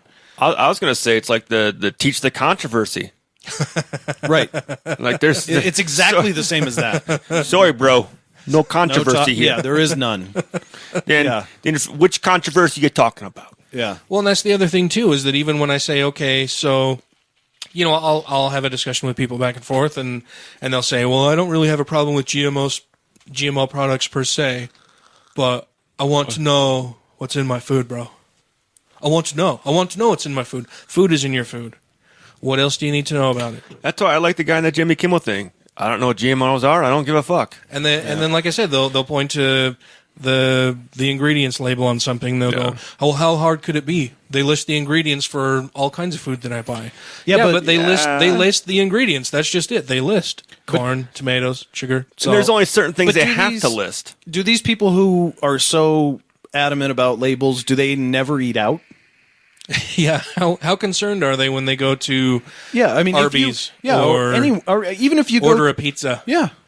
I want to know what's in my pizza, bro. I want you to label all of the ingredients. Right. I guarantee that's GM and O'd. Yeah. I want to know all of the constituent ingredients in the rum that I am drinking right now. I just want to make sure my beef ain't coming from Australia because I hear they got some bad beef there. Do they have bad beef in Australia? I thought Are I you heard talking farts or like cattle? Like cattle. Oh, okay. Like, I thought that was where the whole thing about the, like, grade D beef that, like... Grade D? Like, Taco Bell was getting, like, well, it passed the grade in Australia. Pink slime? Like, yeah, but it doesn't pass the test here in America. Like, well, we got it from Australia, and they said it was good to go, and it came from Australia. It's wood chips and floor sweepings. What do you want to know? Because other countries have... non-GMO. Because other countries have laxer laws on packaging of... products than the U.S. does, so they'll buy the products from other countries where it's like, hey, it's cheaper and it's... Yeah, you can get organic products shipped in from fucking Ecuador. Yeah. Are they going to be safer than what you would maybe perhaps want to define and then label as GMO? I don't know. And the funny thing is no, absolutely, probably not. You get a lot of people... Absolutely, probably not. I'm willing to bet a good 70%. I want you to label all of your definitive statements. Absolutely, probably not. And this 70% number is coming straight out of my ass. But I would say that, about 70% of people that are anti-GMO shop at farmers markets. Do you know how that farmer grew that? Does that farmer provide an organic label to you when you go to the farmer's market? They provide no labels whatsoever. Do you know what herbicides and pesticides were used on this? I'll bet you could find some GM truthers at Walmart. What governing body at Walmart? What governing body oversees the farmer's market? None. But we all know it's organic anyway because it's the farmer's market. But when you find the people that usually want to eat the most organic are the people that I would say primarily shop at places like farmers markets or are more apt to go to a farmer's market to get a vast majority of food. I don't know about vast majority. Well, get what they can. A lot of ingredients, perhaps, sure. But and again, that's really silly. So, because there's no ingredients, no labels, nothing on those foods. Yeah. You're just trusting that person, that stranger, selling you food out of the back of his fucking truck. Yeah. And another one of the arguments I hear from people all the time is that, well, Monsanto is bad because they sue everybody. They sue farmers for Monsanto crops mixing into the farmers' regular. Which was a myth I fell for. Yeah, I did too initially. Because it's something you hear repeated all the fucking time. And it's not an uncommon thing for a large business to sue other people for taking their intellectual properties. Yeah. Yeah, and okay, so kind of tied to this. Well, let's talk about the seed thing first. So, I hear people say that Monsanto is bad and these GMO companies are bad because they sue farmers when Monsanto or whatever other GE company's product happens to cross-pollinate and contaminate this other farmer's field. That's fucking bullshit. That has never, ever fucking happened. And that's what I found out. This is something that a couple farmers have tried to argue, and they were found to be fucking lying. And cause I know there's one here in the U.S. and one in Canada I saw a story for. I think the one in Canada was one I read most recently where he straight up was planting Monsanto seeds from a year before, and he was like, nope, I bought my seeds here. These are not Monsanto seeds. Well, like, when we do genetic testing on them, like those are Monsanto seeds, and you're like that's like 100% Monsanto. There's no way that was crossbred, and if it was crossbred, that happens. So the problem with people saying that Monsanto doesn't allow people to replant their seeds also has several different levels. First of all, most commercial. That's why I quit beer, I think. That's gotta go pee again. How many is this? You made it all of 15 minutes. 15. Your bladder refilled itself in 15 minutes. I got a teeny tiny little bladder. Or really active kidneys. So the problems with people. God damn. The problem with people talking about farmers not being able to replant their seeds is again one of those multi-layered problems, right? So most farmers these days do not reuse seeds. Any farmer who is running a commercial farm, the vast majority of them do not reuse seeds. The reason why is because to reuse seeds is cost prohibitive, right? Because you have to plant the seeds, you grow the product, you reap the product, you sell the product, whatever. Then you go out into your field, and hopefully you have some shit just laying around still. Yeah. So you sift through the dirt, you find whatever seeds that you can get, you sift through all of those to sort out the weed seeds, all of the other seeds that are undesirable, and then you take those seeds, and then you have to then dry those seeds. And hope that those seeds that you've now gathered and sifted and sorted and dried, if you replant them, will grow. Many of them, a large number of them will not grow because they will be unviable because they've either rotted or you've not dried them properly. For a variety of reasons, these seeds will not be viable. The reason, and that's one of the main reasons why people do not reuse seed. If you go and purchase new seed, you have a guarantee of seed to sprout ratio. Yeah. So as a farmer, I can then buy seed and sign a contract saying, I'm going to buy this seed for this price. And as part of this purchase, you are guaranteeing me, 70 to 80 to 90% germination rates. Yeah. So that I can know how many seeds I need to plant, per row, per acre for my farm to thrive and give me the best yield. You can't do that same thing with seeds that you try to save. The seeds that you try to save, like I said, a lot of them will be non-viable, and then you don't have this guarantee. You can't make proper planting on your farm. It's much more cost effective for you to every year go and buy new seed. If farmers used old seed and played the guessing game on it, they'll go broke really fucking fast. Really fucking fast. Because farmers don't make a lot of money. They can't guarantee whatever seed that they save is going to grow. Whereas with new seed that they purchase, they have that guarantee in hand. So that if it doesn't fucking grow, they can go back to the company they bought the seeds from and be reimbursed for. Yeah. I mean, farmers may make a lot of money, like from what you see, profit, but then it's like, well, wait, I got my tractor payments, I got to buy new seed, I got to pay all this and then this. I mean, they got a shitload. Diesel fuel prices. Mm-hmm. I mean, the farmer that we knew back home wasn't a big industrial farmer, but, we hunted on his land and stuff. And there's some years where he's like, I'm not going to make money this year. I'm going to break dead fucking even. Because I put this much money in, I'm going to get this much out. I'm going to fucking break even this year on what I fucking make off my crop. Yeah, not including the labor. No. That's labor's not even included his time. So his time was that guy was literally taking a $0 paycheck that year. Yeah. The other thing is that, if farmers didn't want to use these seeds, nobody's fucking forcing them to do it. The fact that the fact that most farmers do choose to use these seeds is pretty fucking telling. Because they right? work. It means that the seeds work. It means that they give them good crop yields. They don't have to fucking pick seeds from Monsanto or any other fucking company. They can get seeds from wherever they want. I guarantee those seeds aren't the cheapest. Yeah, there are hundreds or thousands of seed companies where they can go and buy these things. The fact that they happen to buy these seeds means that they're doing this on purpose.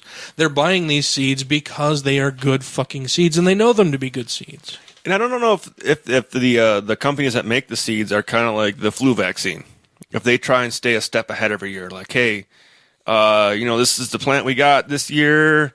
We noticed last year there's a lot of this, bug coming out and stuff. So this year we're going to tweak it this way to help make sure that you'll have a larger yield. Yeah, they absolutely do. I mean, they don't make a product. It's not like they, make a table. They don't make a table and say, okay, we're done. Well, I just didn't know how hard it is for them to actually go into it and tweak it, then make 100 tons of those seeds. Well, yeah, I mean they're working to constantly improve these products, just as any other company does with any of their products. Apple doesn't make one fucking phone and go, okay, that's it, we're done, good night, mic drop.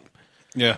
They're working to constantly make improvements to these things. They're working to constantly improve crop yield, herbicide production and pesticide resistance, to make the crops more hardy, to grow with less water or in harsher conditions or in poorer soil.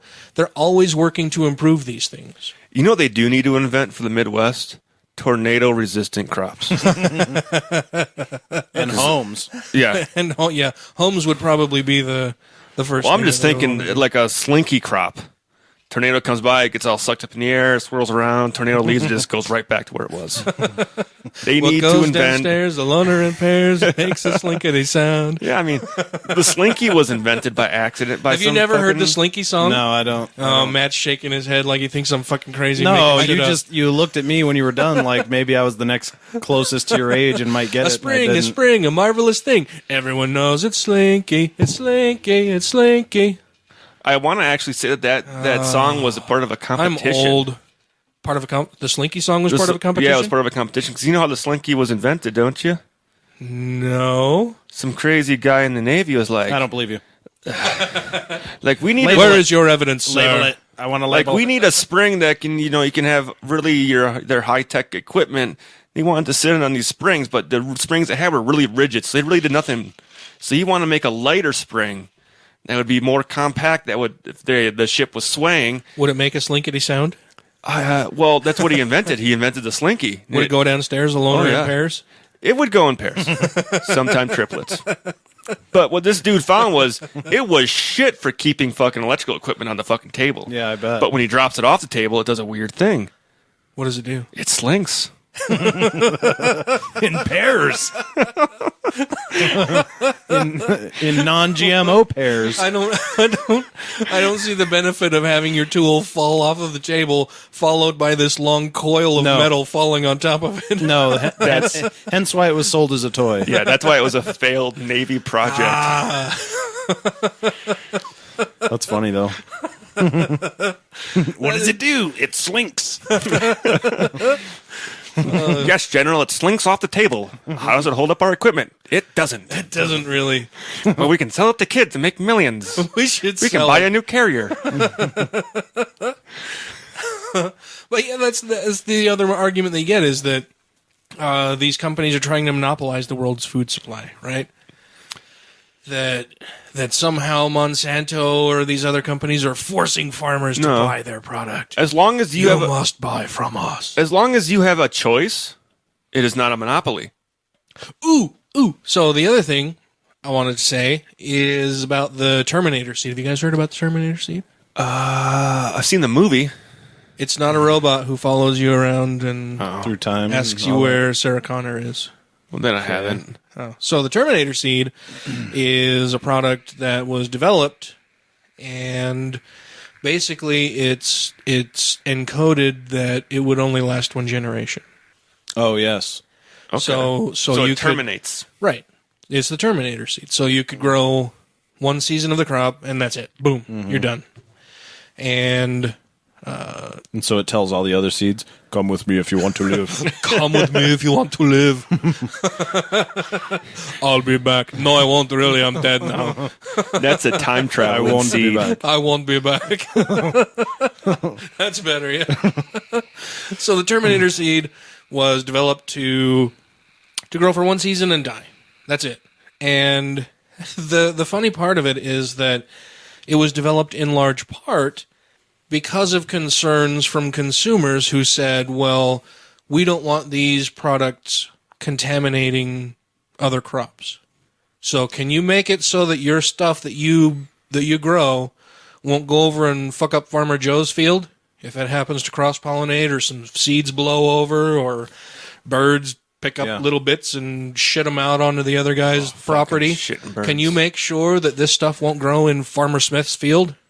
Well, sure, we'll grow these Terminator seeds. Or we'll create these seeds that will only go for one season. A single germination. And then everybody looks at them and labels them, oh, they're the Terminator seed. Oh, my God, it's Armageddon. The Terminator seed is coming for us. So Monsanto develops this technology out of consumer concern, and then consumer concern turns on it and says, no, that's really bad. Don't do that. So they say, okay, well, we answered the market's demands, and you don't like it, and you don't like it, so we will never ever use these things. I think they should have called it One Pump Chump instead of Terminator. Yeah, I was gonna say you can almost tell that those seeds are probably not as sinister as they sound because they're named so. The Terminator. You know, like a group of scientists were just like, well, they die after 1 year. The Terminator, yeah. And you know what I mean? And everyone's like, yeah, that's cool, whatever. And then everyone's like, Terminator, what does that mean? You know what I mean? Sounds really bad. But like, if their whole goal was really to like be sinister, they would have named it like, I don't know, Death the to Human Seed. World Organization of Families or something. Something like that. So they create this seed because of consumer demand, and then the consumers go, oh wait, I've read too much natural news in Mercola, and my friends all say the GMOs are bad. So obviously anything named Terminator from a company that produces GMO stuff is really, really bad. Yeah. So Monsanto says, okay, well then we won't ever use them. We'll put that on our website. We'll tell everybody we're not going to do it. And then another company comes along and goes, fucking Monsanto, you guys are being pussies. Why are you bowing down pussies to these fucking idiots who are out there who wanted this product, so you gave them this product, and then they're complaining about this product. Fuck you guys, we're going to develop it ourselves. So another company develops Terminator seeds. And because Monsanto had made this promise to the public that they were not going to have this technology out and put it in use, they purchased this other company just so that it won't get out there. And Monsanto is the bad fucking guy for doing this. They're horrible. Mm-hmm. Fucking Monsanto. I bet if they relabel it what an awful, terrible, evil company. Yeah. But you know what? They made Agent Orange. What? Tyco made M16s. Tyco? Fucking A, right. Those are toys. Yeah. Not in the 60s. A Tyco M16. They made parts. That would be sweet. But what major company in the U.S. that was around the 1950s or 40s didn't make parts for the war machine over in Europe? Yeah. What company didn't provide material support for the wars through the fucking 40s through the 70s? Harley Davidson, all their products from 1944, 1945, every single Harley built went over to Europe to fight in the war. Oh, yeah? I didn't know that. Yeah, so it's really hard to find. I think it's what the years were. It's really hard to find a World War II era Harley Davidson because almost every single one was shipped overseas because Harley Davidson was... All the Nazis have them. I know my grandfather was not allowed to go fight in the war because he was a manager at Smith & Wesson. They needed him to stay home and make guns. Make guns. Yeah. Yeah, my grandfather works for... Sweet. Yeah, he was probably stuck too. No, what's the fucking... God damn it. So it's a Utah company that manufactures guns. Fucking... not Smith & Wesson. No, Winchester. No, not Winchester. That's the wrong one. Not Winchester. These guys have a museum in Ogden. Yes. I've been to it. Browning. Yep. Yay! Fuck, I was gonna poop my mouth. Yeah, makers of the Browning 50 cal, the Ma Deuce. Poop my mouth. The M2, the Browning 1911, the Browning 1919. Yeah, my grandfather runs BAR. like he runs like the call-in line for people who have questions about any of their Browning weapons. He owned a gun shop forever, and he was a gunsmith, and so people call with questions about stuff, and he's like, "Oh yeah, this is what you do." I called Browning once because I used to have a Browning M1919, which is a World War II like machine gun they had in tanks, but it was converted to semi-automatic. So I call up Browning and I'm like, "Hey, so I got this Browning 1919." Like, "You have a what?" Like, "I have a Browning 1919. You can't have that." I'm like, "It's been converted to semi-auto. I have all the paperwork for it.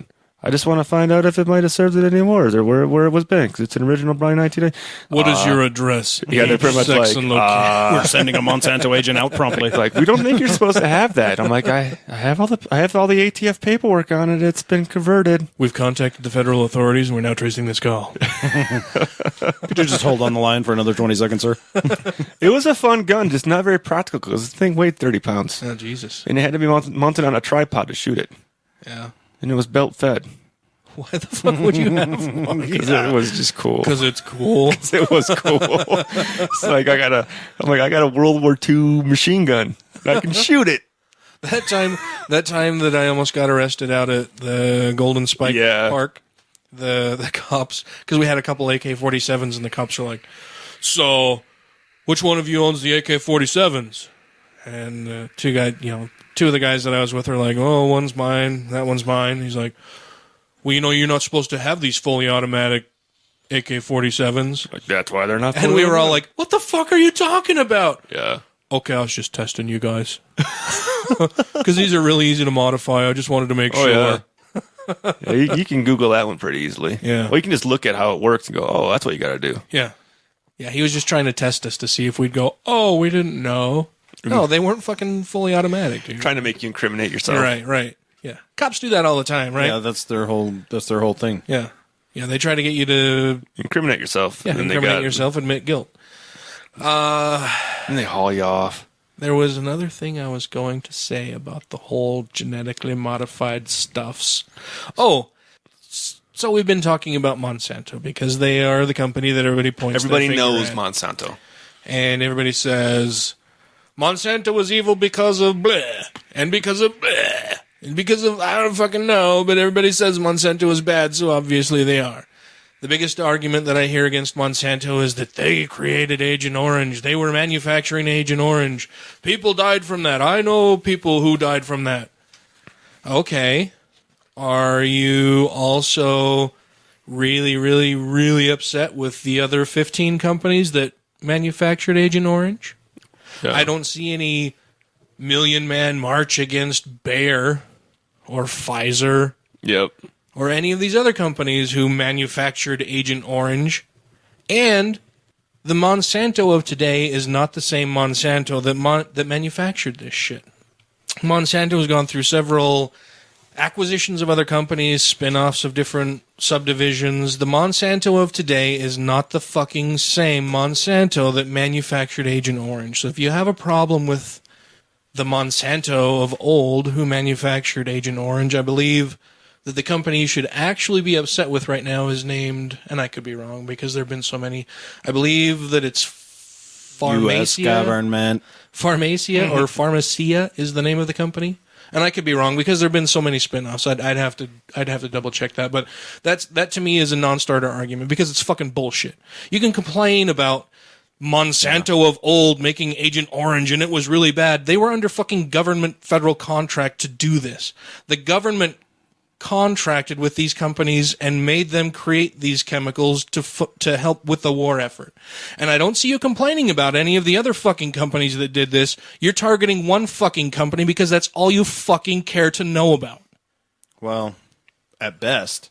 I mean, they're just regurgitating like we already talked about. Yeah, I mean, they haven't fucking done any research on it. They don't give a shit about it. Somebody told me that Monsanto made Agent Orange and so Monsanto is now the fucking devil. Oh, Dow Chemical also made Agent Orange. Yeah, Dow. Yeah. Dow, Pfizer, Bayer. Mm-hmm. and a host of other companies. But that whole thing is a red herring anyway, because it has nothing to do with the GMO it has argument anyway. Absolutely nothing to do with GMOs. Nothing at all. Yeah. Yeah, and this whole, like, never forgive kind of a thing, even if, like, what about Smith & Wesson and Browning, who contributed to the deaths of how many in how many wars the United States has been in unjustly or not, however you view that. But nobody's talking about that. My grandfather was killed by a Smith & Wesson. Or what about fuck? You should fucking boycott them then. Yeah. Or what about the Bic Corporation for creating pens that people have drawn the Prophet Muhammad with? Oh shit! Right? I think you can go with the Bic Razor ones for making Japanese flags on everybody's faces. Or a pencil company who used to manufacture their pencils with fucking lead instead of graphite. Yeah. Are you going to fucking hold a grudge against them forever? Asbestos companies. And like I said, and so beyond being not even part of the GMO fucking argument on either side, other than being a red herring and you just throwing some bullshit out there to try to support whatever views you currently hold, it has nothing to do with GMOs. So it's frustrating. I have a couple other things. Sure. There's that for you. What you got there? I was just going to say that good progress has been made in developing cereal varieties with greater tolerance for soil alkalinity, free aluminum, and iron toxicities. These varieties will help to ameliorate the soil degradation problems that have developed in many existing irrigation systems. Goes on and on. Greater tolerance to abiotic extremes such as drought, heat, cold, and will benefit irrigated areas in several ways. We'll be able to achieve more crop per drop by designing plants with reduced water requirements and adopting between crop/water management systems. The power of genetic engineering to improve the nutritional quality of our food crop species is also immense. Scientists have long had an interest in improving maize protein quality. More than 70 years ago, researchers determined the importance of certain amino acids for nutrition. More than 50 years ago, scientists began a search for a maize kernel that had higher levels of LYS and TRP, two essential amino acids that are normally deficient in maize. And 36 years ago, scientists at Purdue University discovered a floury maize grain from the South American Andean highlands carrying the opaque 2 gene that had much higher levels of LYS and TRP. Goes on and on and on. But the whole point of this is that they are now able to modify food so greatly that they can grow almost anything with a much higher yield and a much higher nutritional value in almost any climate. Yeah. With less pesticide, less herbicide, and less water. Right, less environmental impact. Yeah, much lower carbon footprint, and that provides higher nutrient value, higher nutrients, and higher yield with a lower carbon footprint. It sounds like some fucking David Copperfield shit. Yeah. I mean, it kind of does. But the thing that bothers me that I want the kind of to underline here is that we're getting, there is backlash from silly anti-science, well-fed Americans who are trying to undermine feeding the whole world by spitting ignorance from their double-chinned faces while forgetting all the while that the answers are available to them through their keyboards. Ignorance is fine, but don't be Republican about it and spew it as truth. Are there some people who only have 2 chins? I've seen triples. But I'm just saying these are all people who have more than they need to eat every day, and they're going to try to undermine the process that may get food and nutrition to people who don't have that luxury. Yeah. For no good reason at all. Yeah. All I'm saying is if you're going to take an emphatic stance, know your shit before you are responsible for killing millions. First world. I mean, not killing millions, but be responsible for making it hard to save their lives. Mm-hmm. You're standing in the way of saving these people's lives. And propagate and promote really fucking horrible, bad, awful information that leads other people to fear GMO products, that then leads to even more ignorant people going out and destroying fields of golden rice. Yeah. Yeah, learn how to science. So what have we learned tonight? GMO topic makes Dan angry? Yeah. Yeah. Trust science.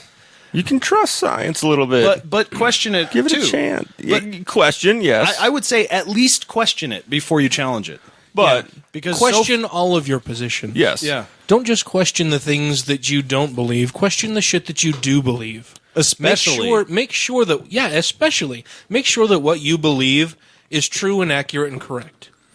You don't have to open yourself to new information and only question that. Question everything that you currently believe. Fuck, I am almost embarrassed to admit that I was well into my 20s before I knew that men and women have the same number of ribs. Fucking religion had taught me that men have one fewer rib because God had taken Adam's rib to create woman. Yeah. I was into my 20s before I fucking even thought about questioning that. Right. Now I question everything I think all the time. Yeah. Well, some people never get to that point. And that's sad. It is. And it just promotes and continues this cycle of bad information and incomplete human beings. Right. They're constantly damming up the potential that they have to actually fulfill who they are and be. God damn it! What the fuck am I doing? I mean, I'm a liberal, but Jesus Look at Christ, you, Mr. Sunshine and Roses. No shit. I'm just gonna call it whack fuckery. Yeah, whack fuckery. That's better. Don't believe all the whack fuckery out there. Definitely not. So I think we've addressed just about it. There was one more thing, maybe, that I just saw in some of the links here. Superweeds. Oh, yeah. That's the other thing that I hear argued against GMO products all the time, is that GMO products promote the growth of superweeds. And the argument goes that GMO products, because of their herbicide and pesticide use, and they do throw pesticide in there incorrectly, because pesticide is for bugs and shit like that. Mm-hmm. But because of the pesticide and herbicide use, GMO crops are leading to superweeds that we can't get rid of, we can't kill. They're going to take over everything and destroy the world. And the argument is that because of the use of things like glyphosate or Roundup, that these weeds are evolving and becoming resistant to Roundup. Yeah. Okay, sure, that happens. Mm-hmm. It does. Yeah. Things naturally evolve to resist the things that are plaguing them or preying on them. That's how natural selection fucking works. It's evolution. Yeah. The point here is that would happen whether we're talking about GMOs and the use of glyphosate, or traditional crops and the use of any other herbicide, or traditional crops, quote unquote traditional crops, and the use of no pesticides. Right. The weeds are going to evolve to resist whatever is killing them anyway. Yeah. So to say that GMOs are causing superweeds is just fucking flat wrong. Especially like when the flu virus. GMO are requiring fewer herbicides and pesticides. Correct. So the strain is the selection pressure is less on those weeds than it would otherwise have been. Right. I mean, the weeds we see now are definitely going to be stronger because of the 70s, 80s, and 90s. Mm-hmm. I wouldn't mind seeing some superweed out there. Yeah, I mean super weeds. Well, there's another application for GMO as well. Yeah, for weed strains. Oh yeah, marijuana strains. Yeah, that's the other funny thing is that I hear is that a lot of the people that are like anti-GMO are like super fucking way into marijuana. Weed heads, it's like, I know. That has been highly engineered. Do you realize how much engineering has gone into the fucking stuff that you're smoking right now? Yeah. To make it as good as it is for you? To increase THC levels. Yep. To increase crop yields. Yeah. Even the difference between American marijuana and UK marijuana. You're fine with smoking GMOs, just not eating them, I guess. Yeah. Well, they're fine with eating them too because they've been doing that their whole lives. They just don't know it. And they're fine with petting GMOs as well. They're fine with being a GMO.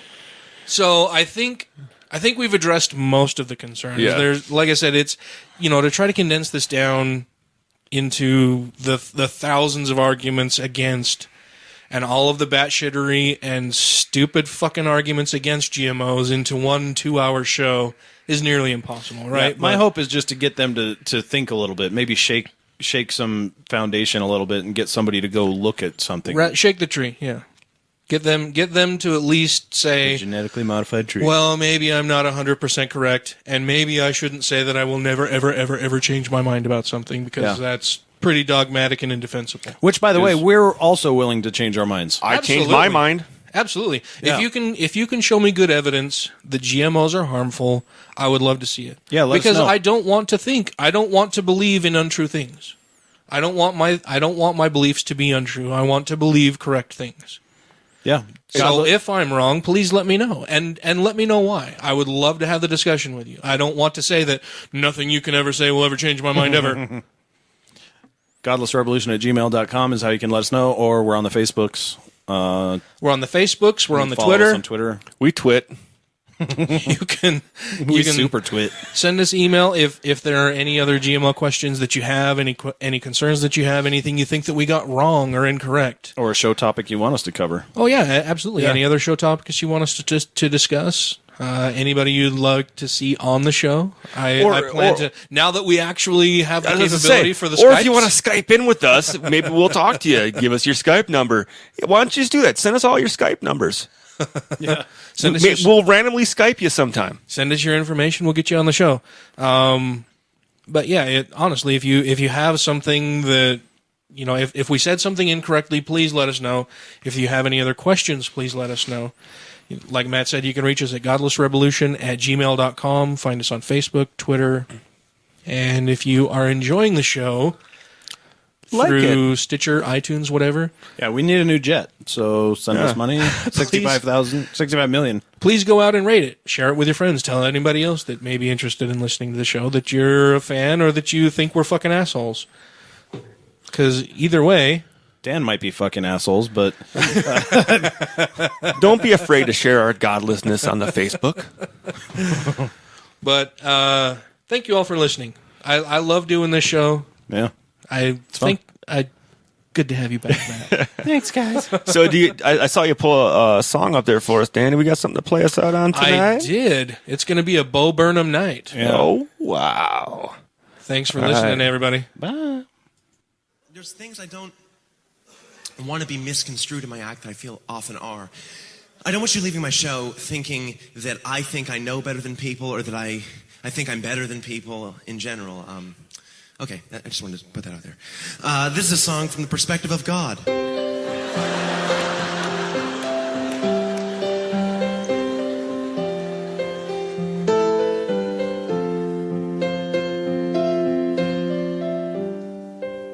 The books you think I wrote are way too thick. Who needs 1,000 metaphors to figure out you shouldn't be a dick? And I don't watch you when you sleep. Surprisingly, I don't use my omnipotence to be a fucking creep. You're not going to heaven. Why the fuck would you think I'd ever kick it with you? None of you are going to heaven. There's a trillion aliens cooler than you. You shouldn't abstain from rape just 'cause you think that I want you to. You shouldn't rape 'cause rape is a fucked up thing to do. Pretty obvious, just don't fucking rape people, please. Didn't think I had to write that one down for you. I don't think masturbation is obscene. It's absolutely natural and the weirdest fucking thing I've ever seen. You make my job a living hell. I send gays to fix overpopulation, and boy did that go well. You're not going to heaven. Eat 1,000 crackers, sing 1,000,000 hymns. None of you are going to heaven. You're not my children. You're a bad game of Sims. You shouldn't abstain from pork just 'cause you think that I want you to. You can eat pork, 'cause why the fuck would I give a shit? I created the universe. Think I'm drawing the line at the fucking deli aisle?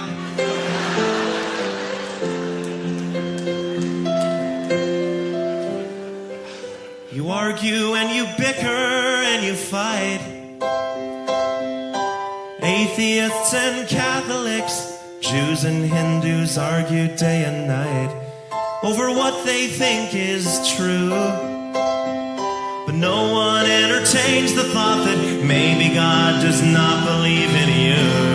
You pray so badly for heaven, knowing any day might be the day that you die. But maybe life on earth could be heaven. Doesn't just the thought of it make it worth a try?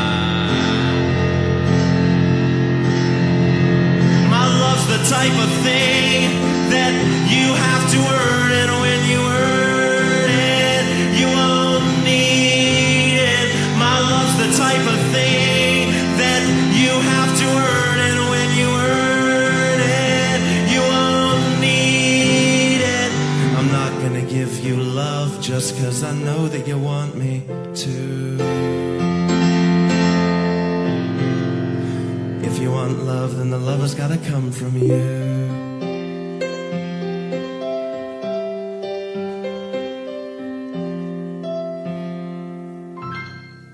Thank you very much.